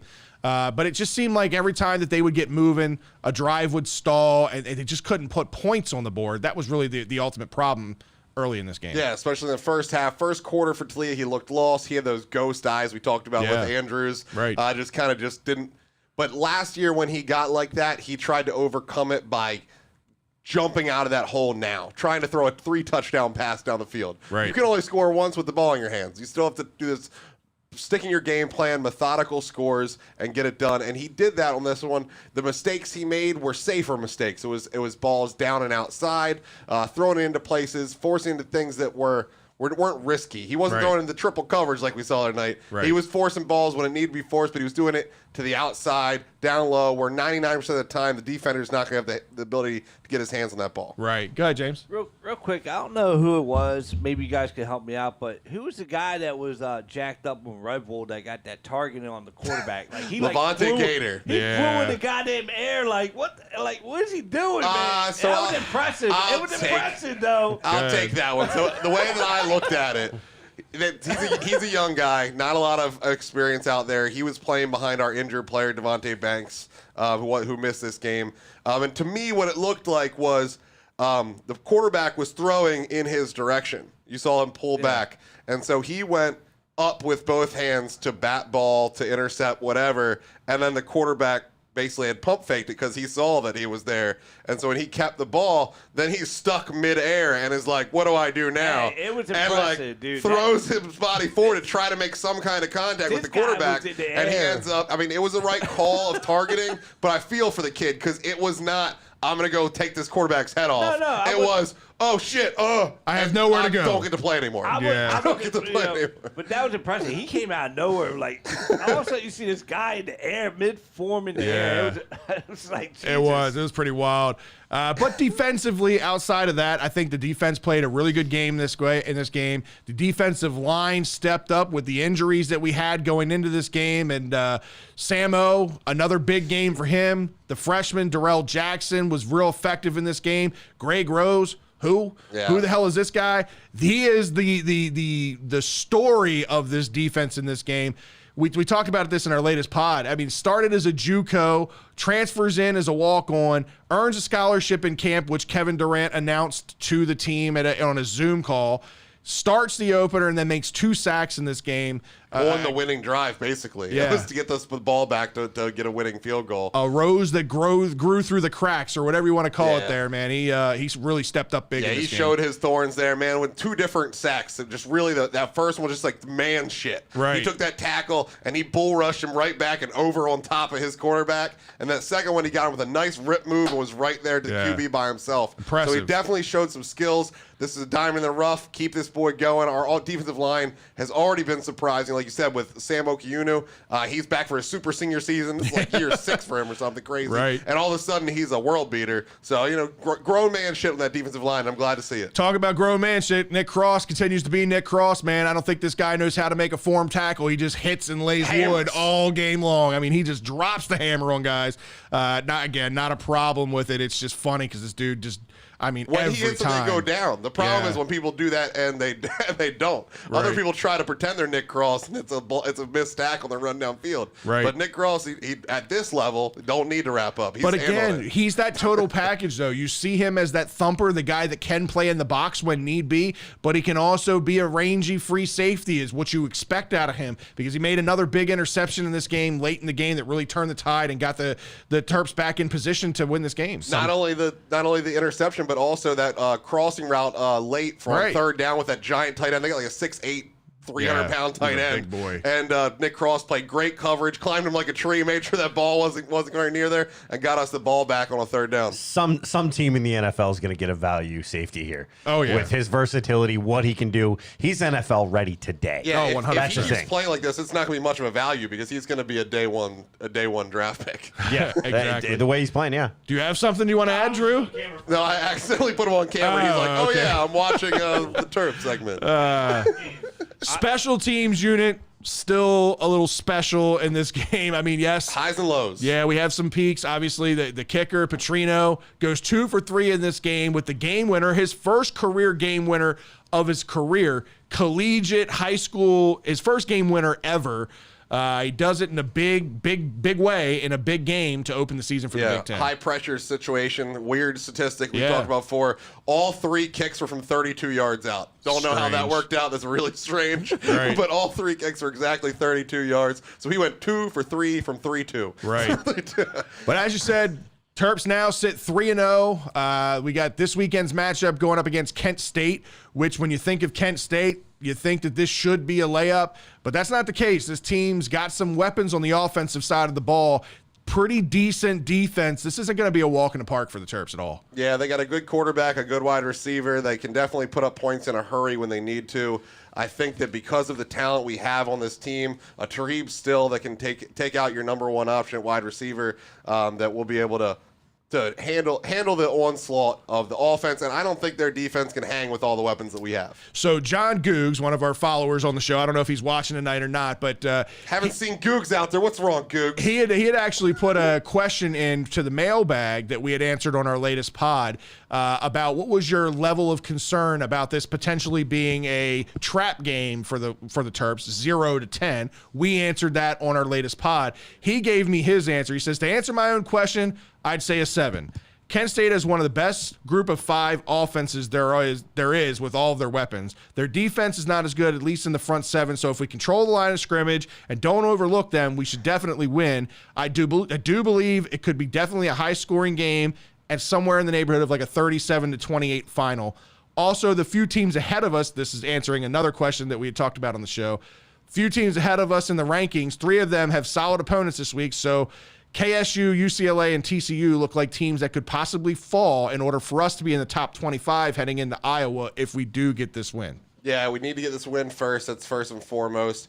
I do agree that front 7 is a big key with this because, yes, they are talented players. You can get that at that lower level. Right. What you don't usually see at the lower level, unless it's just like a grade/off-field issue, is the size. The size does not usually translate to that lower level of football. So I would love to see a healthy dose of our big boy Penny Boone in this one to try to abuse the fact of their smaller linebacker core. The other thing that you got to keep in mind here, too, is Kent State's already been tested. So it's not like they've been playing big-time teams. They haven't been playing marshmallows, and then all of a sudden now they got to face the big bad wolf of Maryland. They've already gone up against Texas A&M in their first game. They went up against Iowa, the number 4 ranked team last week. So they are battle tested. I don't think this is going to be a walk in the park at all. It's a game that the Terps can't beat themselves in. As long as they play clean football, they don't turn the ball over like they haven't so far this year. Leah hasn't had any interceptions this year, knock on wood. He's played a really good, clean football. If they can clean it up with some of the fumbles and whatnot in this game, the Terps should win this and be in a really good position to be ranked heading into that Iowa showdown. Yeah, that's great. And then, all you really do is get to that Iowa showdown undefeated because all your chips are on the table against Iowa. There will be no questions if you take care of business at that point. It won't be whether we're ranked. It's what the number is. Roman Soldier says, I think we get ranked if we win the next 2 games. So we talked about this in the latest pod, right? What's it going to take to be ranked heading into the Iowa matchup? Because right now we're sitting at 30. Top 25 is the rankings, right? And West Virginia is already getting votes. Right. West Virginia is already getting votes to be in the top 25, which is the team that we beat in week 1. There's a lot of politics when it comes to rankings and fluffing things to make things look good on TV and get rankings and all that stuff. Ryan's point in the pod, I think, was a very good point. They want this to be a ranked versus ranked matchup heading into that Iowa game. I think if the Terps win this game, 10, 15, 20-point margin, I think they'll be ranked heading into Iowa. They won't need to beat Iowa to be ranked. It'll be like 23 to 25. Yeah. The places that Maryland's creeped into the top 25 and got immediately kicked out in the past, they'll put us in there again. Hopefully we can stay a little longer this time. Right. For those that are going down to the stadium, the tailgating experience is going to be a little different this week. Ryan, tell us about what they're doing down there. Yeah, it's a Young Terps game. So it's a buy one, get one children's ticket going on. Anywhere from like $22 for upper deck, $38 at the bowl.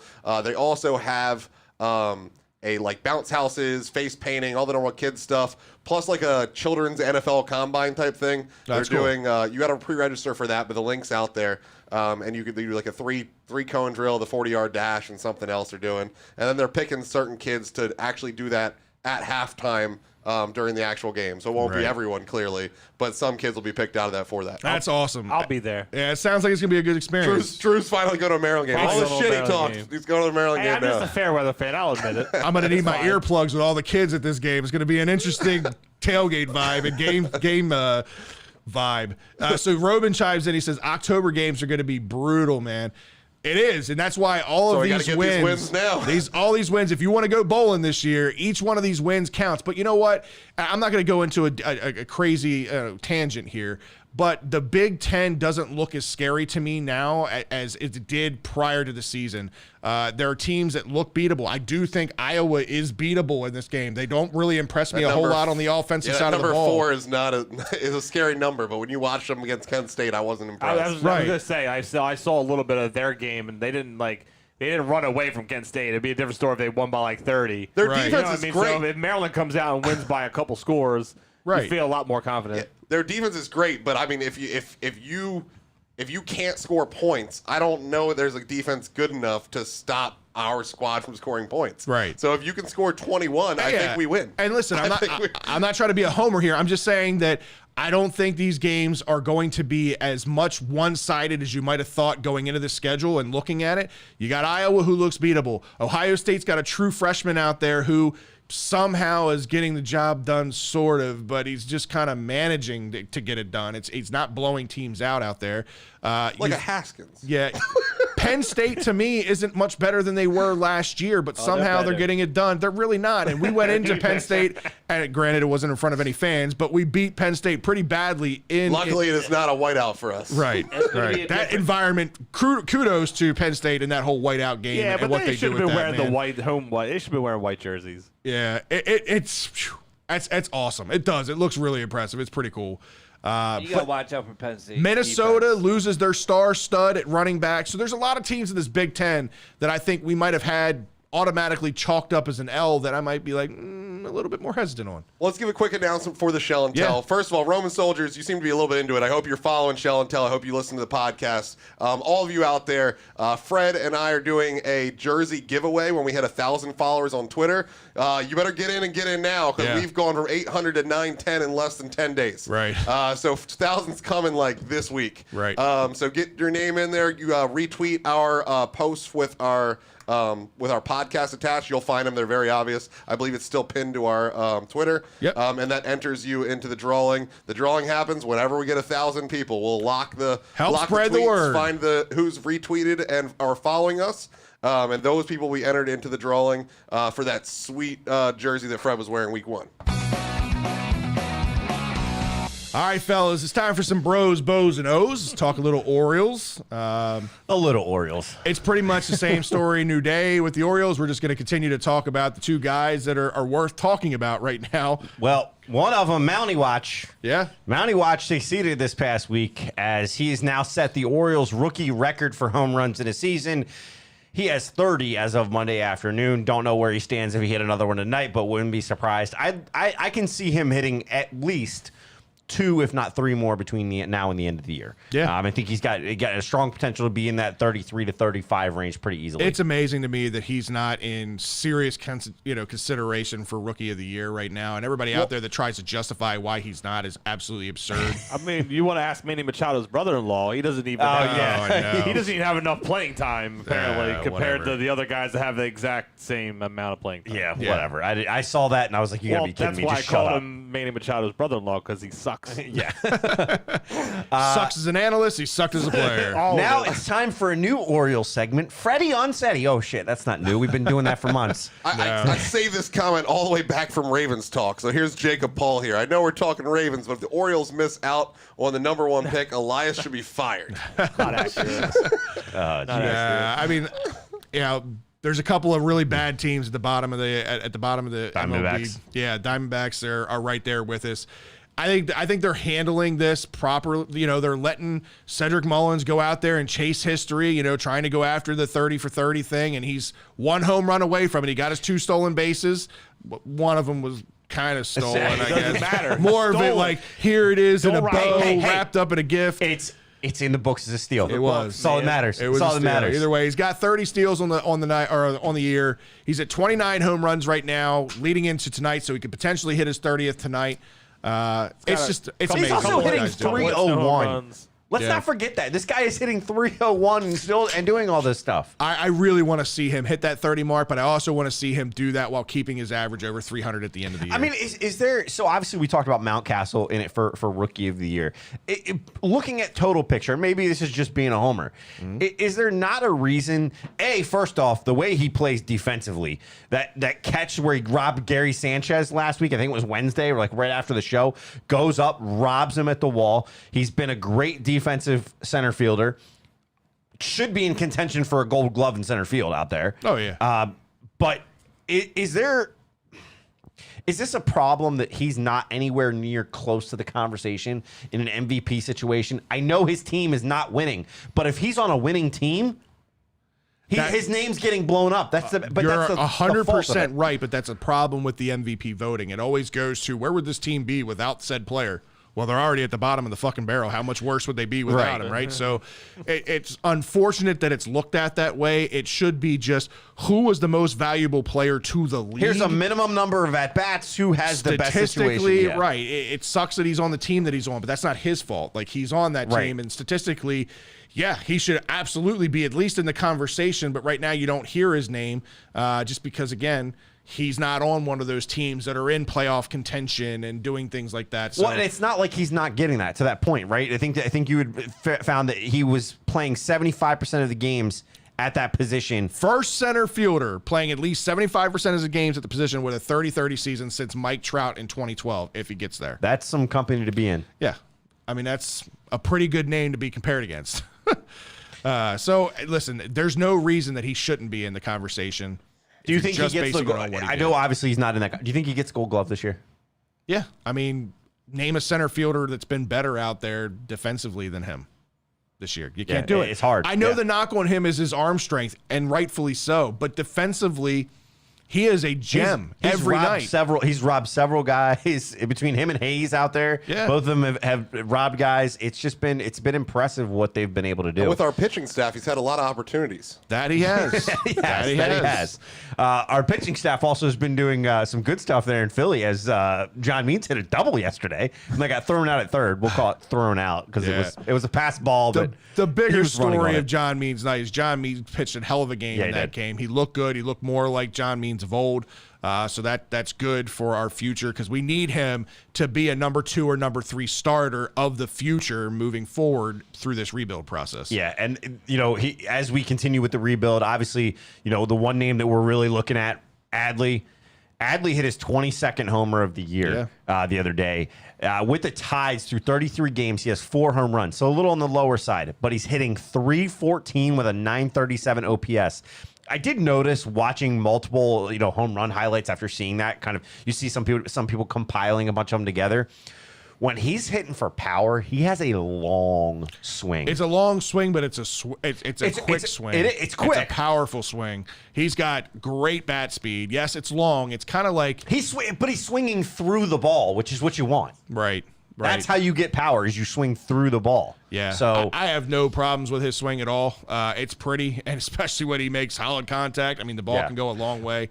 It's just, right now he's on a little bit on the slow side with the power. He's with the Norfolk Tides right now, but he helped propel Bowie to be in the situation that they were in this week as they clinch a playoff spot this season. So good on them. Kudos to them. I'm sure they've had several good years. And again, we talked about this organization going from worst to first when it comes to our minor league system. Mm-hmm. Here we are. That took a year and a half to do. So for everybody that's worried, the majors, we're not that far off out of competition. Right.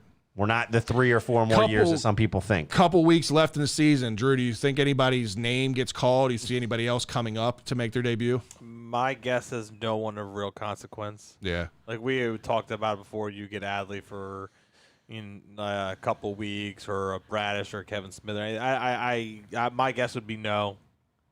I think, and then me personally, I'm fine with them not really winning games at this point. Like if you get the first overall pick, Right. It's kind of cool, go through all this headache and heartache. You at least want to see something out of it, and you think that's what it's worth. You know what I mean? The number one pick. So, no, I don't think. I think at this point, like if you would have gotten one of these names that we know, they would have been up here. Yeah. So at this point, no. Well, you got to be really happy with their first overall pick this year, Colton Cowser. He's looked great so far in the minor league system. Mayo's looked really good. Colby Mayo's looked really he good. got robbed because of COVID last year. He got robbed of the season. Announced right after we went on air, apparently Heston Kjerstad did take BP for the first time coming back from the heart illness. That's a step in the right direction. Step in the right direction. So the pieces are starting to come together. Hopefully, obviously, first and foremost, his health is the biggest concern. So hopefully he's past all of that. And because that'd be a great power bat. We talk about Newstrom on the horizon being that left-handed bat. Stowers has looked really good. There's Dorian. We talked, was it 2 years ago when we really started like rebuilding through this. We talked about the lack of like power hitting bats that we had in the minor league system. Man, I tell you, a lot of guys have really blossomed this year, specifically in the power department. So I feel a lot better 2 years later about where we are power-wise, especially in a short porch park like Camden Yards, than I did 2 years ago. Power's good, on base is better. Yeah, I agree with that. That's what I'm looking at. We have guys when you have guys that can do both, right? Like we talked about Adley with those numbers. I mean, he's hitting 314. Right. He's not hitting the homers, but he's getting on base. Yep. That way he can be driven in, and that's why the Tides have been looking better, and Bowie, got into the playoffs. Yep.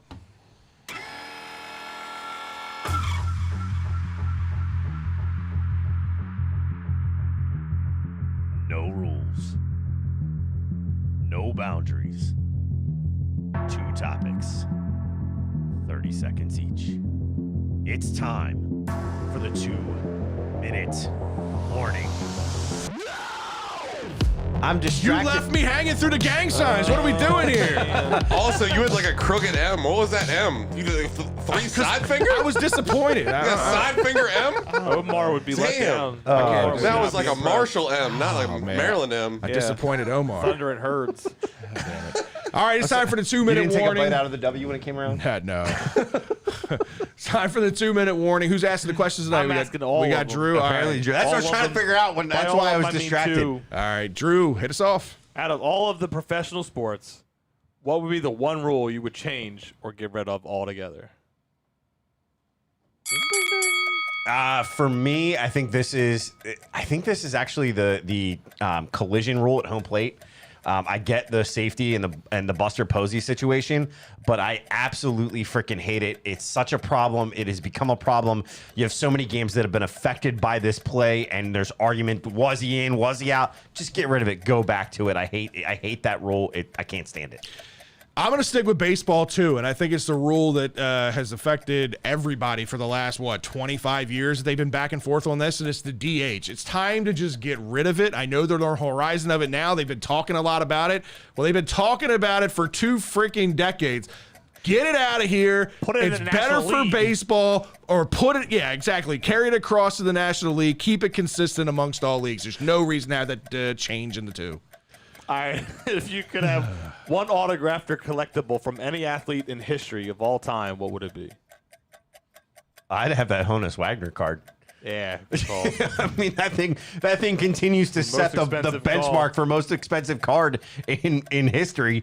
So why not go ahead and have it? Outside of that, I would say Pete Rose, the ball that was Pete Rose's last hit. Okay. Pete Rose Rose gambled that last away. Yeah, but yeah, right, exactly. We talked a little bit about this on air. I'm just going to use it. I think the most interesting piece of sports memorabilia history that unfortunately has now been digested, according to rumors out there that would have been kind of cool, Evander Holyfield's ear. Like the chunk of Evander Holyfield's ear that Mike Tyson took out.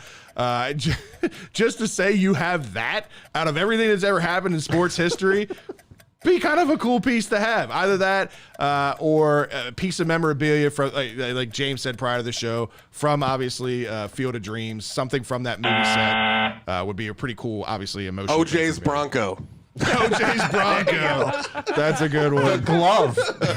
Yeah, the glove. It doesn't fit. Doesn't fit. Apparently, it was on sale at Pawn Stars. There we go. Bronco. All right, Scott, sign us off. All right, we appreciate you guys tuning in each and every week. If you don't know where to go already, figure it out. What are you doing with your life? BirdlandBS.com is how you get to us. How you find all of our social media pages are on there. We also have all of our shows on there. We've got the Shell and Tell pod. These guys just put out a new Shell and Tell episode. Yep. Go check it out. Make sure you give them that follow. Get into that piece on. It's on YouTube, right? Yep. It's It for you will guys be. to be able to get on there. So make sure you go check that out. Make sure you also check out our gear page. You can get all of our Birdland BS No gear. gear today. I've got the gear on. I've always got the gear on. Are you kidding me? He's got underpants. I've got underpants. Underoos. Anyway, make sure you check us out on Big Play Sports and BirdlandSports.com as well. As always, you can check us out on our social media pages. Like, follow, subscribe, and share while you're there, and be a part of our Birdland BS Nation. If you want to reach out to us, Craig, we read your questions earlier. Everybody, we try to get your comments in throughout the show, but we also look for those topics. So if you've got something, send it our way. Anybody on here, use our hit us up and direct message us. We'll figure out a way to work it in. We'll give you credit for it as much as we can. So we appreciate you guys tuning in and being interactive as you always are. Well, it's time to finish it out before we go into this after hours. I'm going to get this straight this last time. All right. We'll see you guys next week. See ya.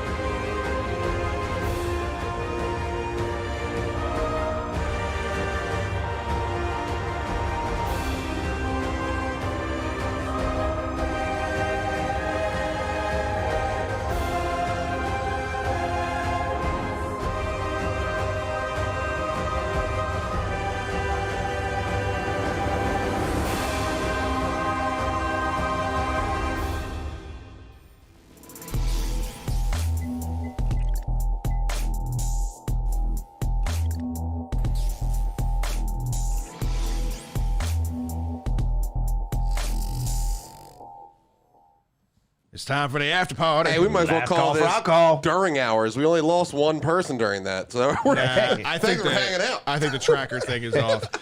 All right, so we obviously for the last couple of weeks have gotten rid of the rundown just because there's a lot more going on with Ravens season being in full force, Terps doing good, the Orioles wrapping up their season.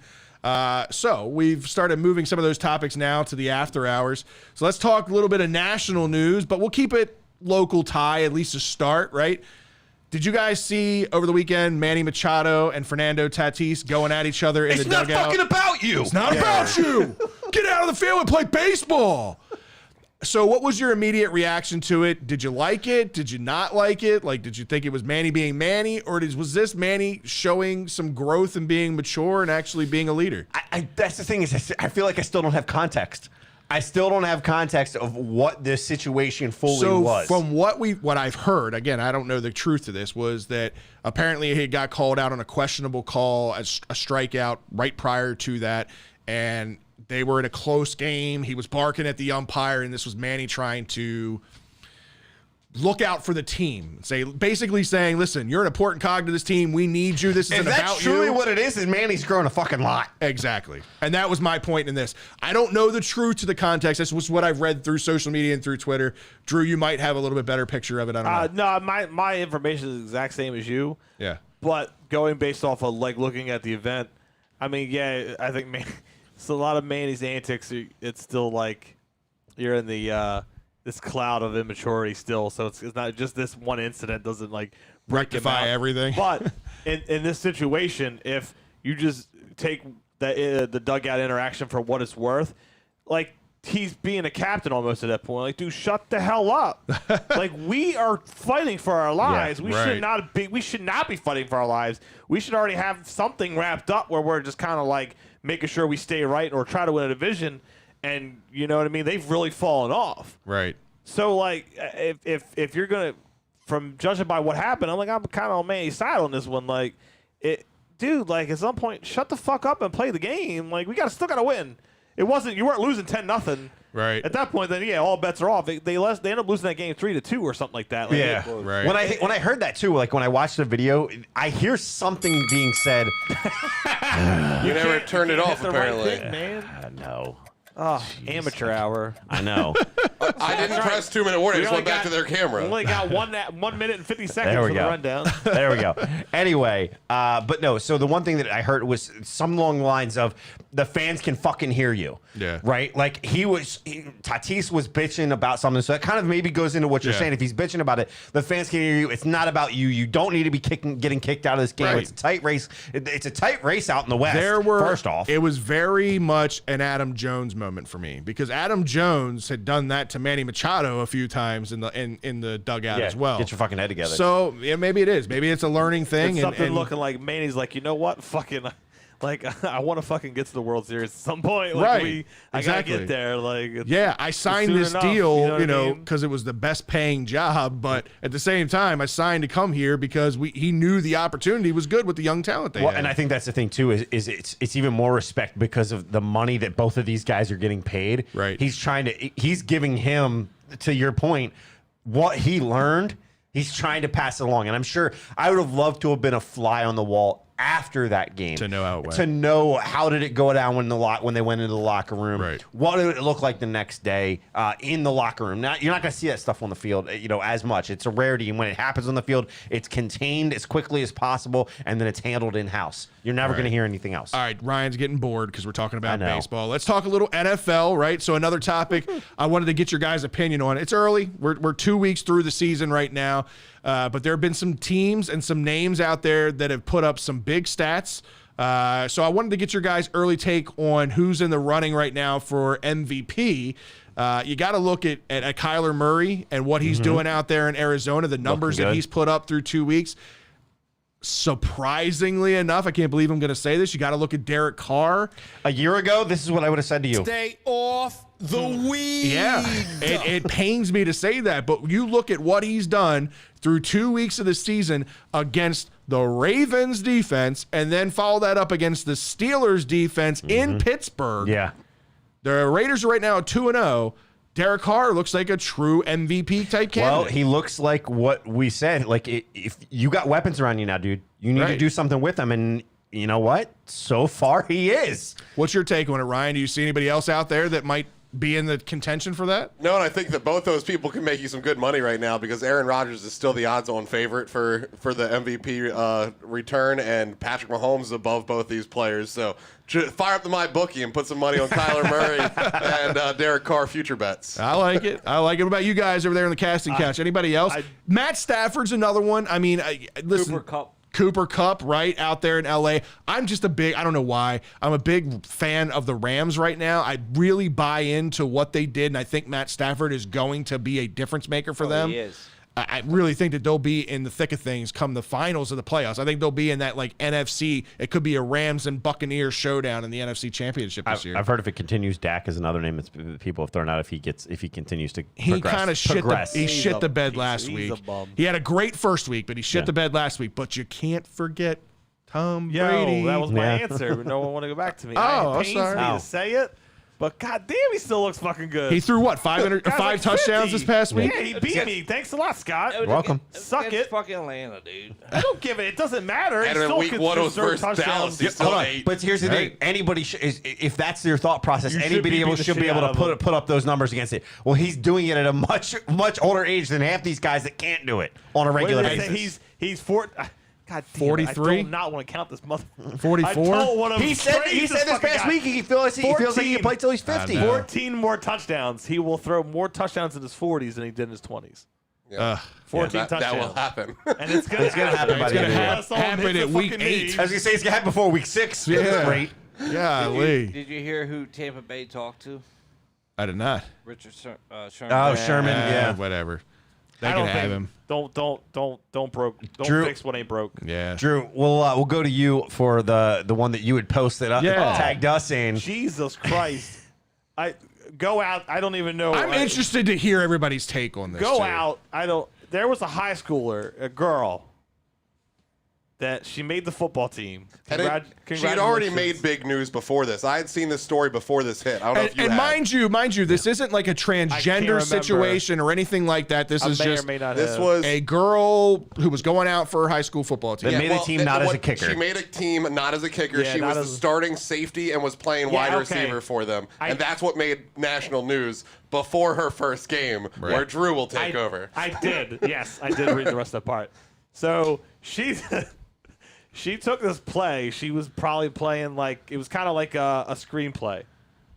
But she catches the ball in the flat. 2 yards in the flat, and she is in no man's land. I mean, I feel bad for any NFL player that's left in this position. If you remember Little Giants. Blow the whistle. She would have been better if she did what that kid did. It totally is. She would have been better to the team. When I watched it, it looked like Little Giants. She would have been better off if she did what that kid did. But anyway, she catches this ball in the flat. There's no one to block, nothing. This guy, this kid, he stepped up. If they're both 16, she is 16 and he is 20. He fucking leveled her. Yeah. I mean, it was a shoulder tackle. Look, she's a high school girl. She's probably 5'4", and I he's never, 6'2". Yeah. Things never in any way ever like this would bother me. I felt for real uncomfortable. So hold on. Why? No, and now I'm going to isolate that. I'm going to isolate that for 1 second. I want to ask you one question. I want to ask you one question before we get too deep into Kenley it. is not playing football. No, that's not what I'm asking you. So She'd have a better shot than this girl did. She might be the same size as that girl. Is your problem with the father allowing the girl to play or the player laying the hit on I the have girl? no play with the play. No. I'm asking. He didn't. It wasn't an egregious hit. If it was a boy on a boy, clean hit. it wouldn't have mattered. It was a clean hit. highlight reel. It was a highlight reel play. You got to keep your. You got to be ready. You have head in the game. I don't know if I want to say I want to blame the family because okay, that's cool. It's a breakthrough that a high school girl is playing against other boys. That's what equality looks like. But it's not right. That's what equality looks right, and it's like that. It really is. It's such a thin line. But the worst part of the video, and I don't mean to laugh, but I have to laugh a little bit. The worst part of the video that made the rounds was it was an Instagram from her father. Yeah, from Instagram her story. father. My daughter's first catch. And she gets And he fucking goes, leveled. She gets leveled, and they're still cheering. Your daughter just got murdered on the field. Yeah. You should be putting that phone down. Oh shit! She's coming out. See, I out of anything, the blame or the issue that I take is, why are you throwing that? This is girl's first game, first catch. Why are you throwing her a ball where she's got no protection? No, not at all. Not I don't even blame that at all. Thank She you. had plenty That's the only one. she had plenty of space to make a move, do something to avoid She contact. doesn't belong there. She doesn't exactly. She doesn't belong there, and it's. I'm all for equality and all that stuff, but it's got to be in the right place with certain things, and this is just not one of them. That's what equal looks like. It is. That is why there's an NBA and a WNBA. You know, there's differences in our chemistry, our body chemistry, and the way that we're made and our DNA that girls just do not belong on a football field. I'm sorry. And it's now listen, if they're going to allow it, and I'm on that football field, and this is the question I wanted to ask you guys. If you're in that situation, you're that safety, and there's a girl out there who catches the football, are you laying the wood on her just like you would any other dude? How can you even keep track of that? I mean, you're in jerseys and football helmets. I understand. I see a jersey of the other team But coming at me. if you're- I'm laying If- the hit same however here. I was going to lay the hit. I agree. You can't remember in your head, oh, wait, they have a girl that plays wide receiver. Her number is 71. And then if 71 comes just to flat, reacting. I should just hug her and lay her down on the field. No, you just play football. Right. And so she's the fact that she's out there, the fact that daddy allowed her out there, or that she was just stubborn and bullheaded to the fact that she got herself out there, because when you're talking high school, it's that wishy-washy, is it the kid's call, is it your call? Well, you got what you asked for. You got the equal hit. And I mean, To Garnett's God point. bless you if you go back on the field, but I don't think you should. To Garnett's point, I'm not holding back if you're on the field. Exactly. If this is what she wanted, Especially at this level, and I get she that. wanted to play. Her parents not rec approved ball. it. The state approved it for her to be out there. She's another player just like anybody else. not She's got a disagree. uniform on just like anybody else. I'm not going to take it easier on her. It's painful to watch. I can only watch it twice, and I was like, all right, so I'm done. here's what I'm gonna say. What does it say about that team then if she's a starter? on that team. Yeah, right. I agree with that. That could say something about the team, or that could say something about her that we just don't know. Did she just get leveled on a bad hit? That's why I said the whole thing I did about protection. Somebody's first play and to put them out in the flat. It looked just like Little Giants. She caught that ball. I was like, deep, bam. I'm sorry. Here's my other problem. This girl made a varsity squad on some school somewhere in the country, and somehow I, sitting in Maryland, knew about this story just because she made the team. That puts it on the parents for me because no one went and found this fucking story. Somebody made this a story. Somebody was on the phone calling news crews saying, this is a big deal. My daughter's going to be the first wide receiver in the NFL. This, that, and the other. They made this a story. It doesn't just happen. Nobody's out here just looking for shit every day. So, Daddy, you're putting your girl out there for attention, and I don't like it at all. And that's why I asked the question earlier. Do you have the problem with the player? Or do you have the problem with the parent? And if I'm going to have a problem with anybody, it's 100% on the parent. I have no problem with the player reacting the way he did and laying the hit like he did. It was clean. The parent should. I understand that sometimes you go as a parent, you're like, you got to let your kids chase their dreams and do the things that they want, but you also have to be a parent sometimes, and you have to put them in positions that are going to be, good for their future, and that's not good. I deal with traumatic brain injuries an awful lot at work, and your daughter's on the borderline of one. Right. I will not speak for Ryan, but Kelly is not stepping foot on the football field. Nope. I don't know if Brody's stepping foot on the football field. So I think that's going to be his choice. Kelly definitely is not. David said, laugh out loud at Fred. It's so painful to watch. Next statement, I can only watch it twice.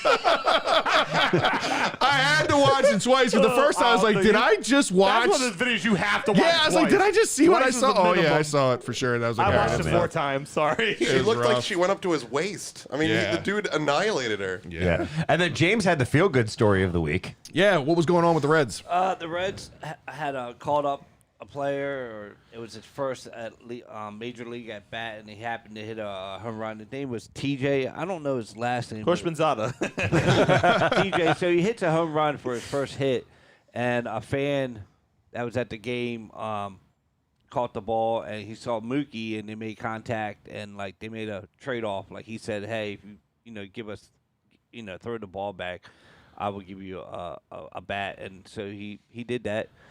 The fan threw the ball back. Mookie hold it up, that's cool. To the first baseman, throw it back in, and then after the inning, when they switched back, when Mookie went back out in the field, he handed him a bat, and then the guy for the Reds let a boy that was wearing a Mookie shirt take a picture with the bat. It was signed too, signed bat. Yeah, not keep it, but I know the Orioles. You'd seen that a few times where guys would hit milestone home runs and they would track the fan down and then have the fan come behind, usually into the clubhouse. Into the clubhouse, right, and exchange, either an autographed bat or an autographed jersey or something like that and get a picture with the player. So those kind of stories are cool.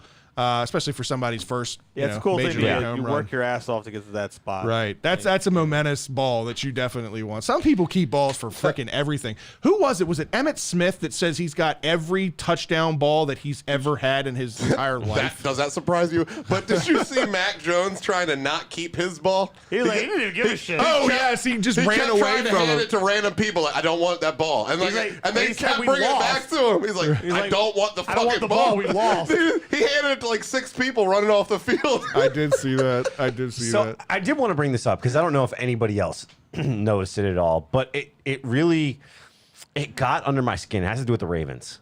Okay. It got under my skin, and I know why, but I don't know why it got so far. So I actually checked 3 different times throughout the day. Noon, 3, 5. Okay.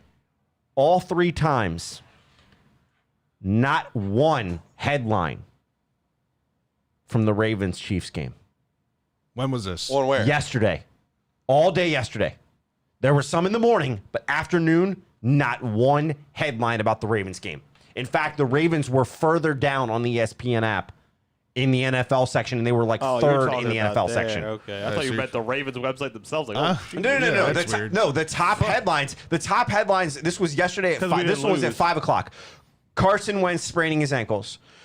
Tua day-to-day with Fuller back with the Dolphins. Bucks reaching out to Sherman. Fuck bum. Pacquiao not officially retired. Bum. Dalton remains starting QB if healthy. There's a new word for not bum. More than a bum, double bum. Watson won't be active even if Taylor out. but don't even That's touchdown just was in hilarious. football. That's a comedy story. there. Cowboys McCarthy issues forced 56-yard field goal. Sucked without- Clemson, Ohio State slip in the AP poll despite their wins. Bums. And top waiver targets in fantasy football. Hey, that's important. All right, Yeah. you guys. Some of us aren't fucking. At the end of the Maybe day, you should learn to use them. at the end of the day, I could Hey, how care about you less. blow me? All right, like I could beat James. At the end of the day, we all got Can to you beat witness me? it. We all know what happened game. with that Ravens two. game. I don't care what ESPN puts on I their promise app you, we would have been the and number website. one story all day if you don't convert that fourth down play. And Har-BALLS would Well, have and got I guess drugged that's where I on take issue. every show. That's where I take issue with it because I look at it and say, And if Lamar. we would have lost, if it would have been the other way by 1 point one way or the other, it would have been the Lamar narrative, it would have been the Mahomes narrative, and That's why you everything would didn't have see the stories because those stories were already written. I guess that's why I got fired up. That's why I'm saying you got under my skin. They That want here it the is. stories written a I different don't way. even know why you not get that under way. fire you under your skin. Yeah, I mean, ESPN. Because he's still being shit on even when every time somebody says, How does he get "Oh, shit you on? can't, you got this monkey on your back," because he doesn't get the coverage. He doesn't get the coverage. He progresses all the time. This is the hashtag Lamar effect. I will say this. Granted, I had to work. You think so I didn't them get to watch a lot. Them winning is not better than any of those headlines? Here's the thing, though. I flipped through some of the channels. I flipped through ESPN. I flipped through the NFL Network, and I flipped through all the shows that are randomly on. They talked a lot about it on their TV Get Up. publication, but Get Up, talked about it. yeah, all those shows. First Take Yeah. was like the first thing. Like I Good don't Morning care about Football, a all of it. headline. Yeah, it's. I wouldn't pay too much attention to it. I get your point to it. I understand. And Lamar but- doesn't care either. He said, "I'm No. just here to wear a Super Bowl." Yep. They got me all figured out. I'm flipping into the end zone. That He said, flip. Mr. Jameson, I called him that one time. Mr. By Jameson. the way, that and who's the damn the sideline reporter? It's not Lisa Salters on Sunday night. I didn't watch it. It doesn't so I don't matter. know. Whatever sideline reporter interviews him after a game, he's always like, "Yeah, oh, thanks for your time, Miss Lisa. Thanks for your time, Miss Michelle." Like very whoever it is, respectful in that way. always so respectful. well, Yeah. Peyton Manning was also that. That was one of the things that was compared was that Bad, Peyton bad Manning. example.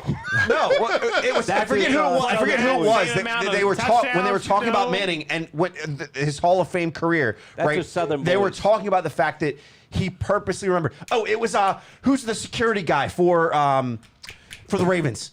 Chad Steele. Chad Steele. He was being it was actually an interview about Chad Steele, and they said who's one of the nicest people, and he said Peyton Manning because he was so personal to everyone. He knew everyone's name when they came How up big to is him. Peyton Manning's deck though? But Peyton Manning's career would have never started if he graduated college when Lamar did. The sexual assault charges would have haunted him. He would have never got started. It's a whole different thing. So Fair enough. when you're talking about a pleasant individual and being, You know about Yeah. he's the bad Did example you of see that one. story on Chad Steele? Yeah, yes, that's where I That's got what he's that talking from. about. Yeah. He's been like to 7 of Brady's or no. Yeah. He's been to all Brady's. He's Super Bowl always wins. there. He's I always there. You see him in everything. since I think they said since 2008 or something like that. He's been to every single one. Yeah. He's to been there. No, but he's been to every one that Brady has won. He's also been for in that time period. He's also been, I think, with every MVP. Like they predetermine who he's going to be with, and he's been with the MVP almost every time. So that's one of the things that he was joking around is that people are like, "Oh, okay, so we know who's winning." Yeah, Like, the MVP whisperer. right. All right. Well, appreciate you guys tuning in as always. We will see you next Tuesday night. See See you guys.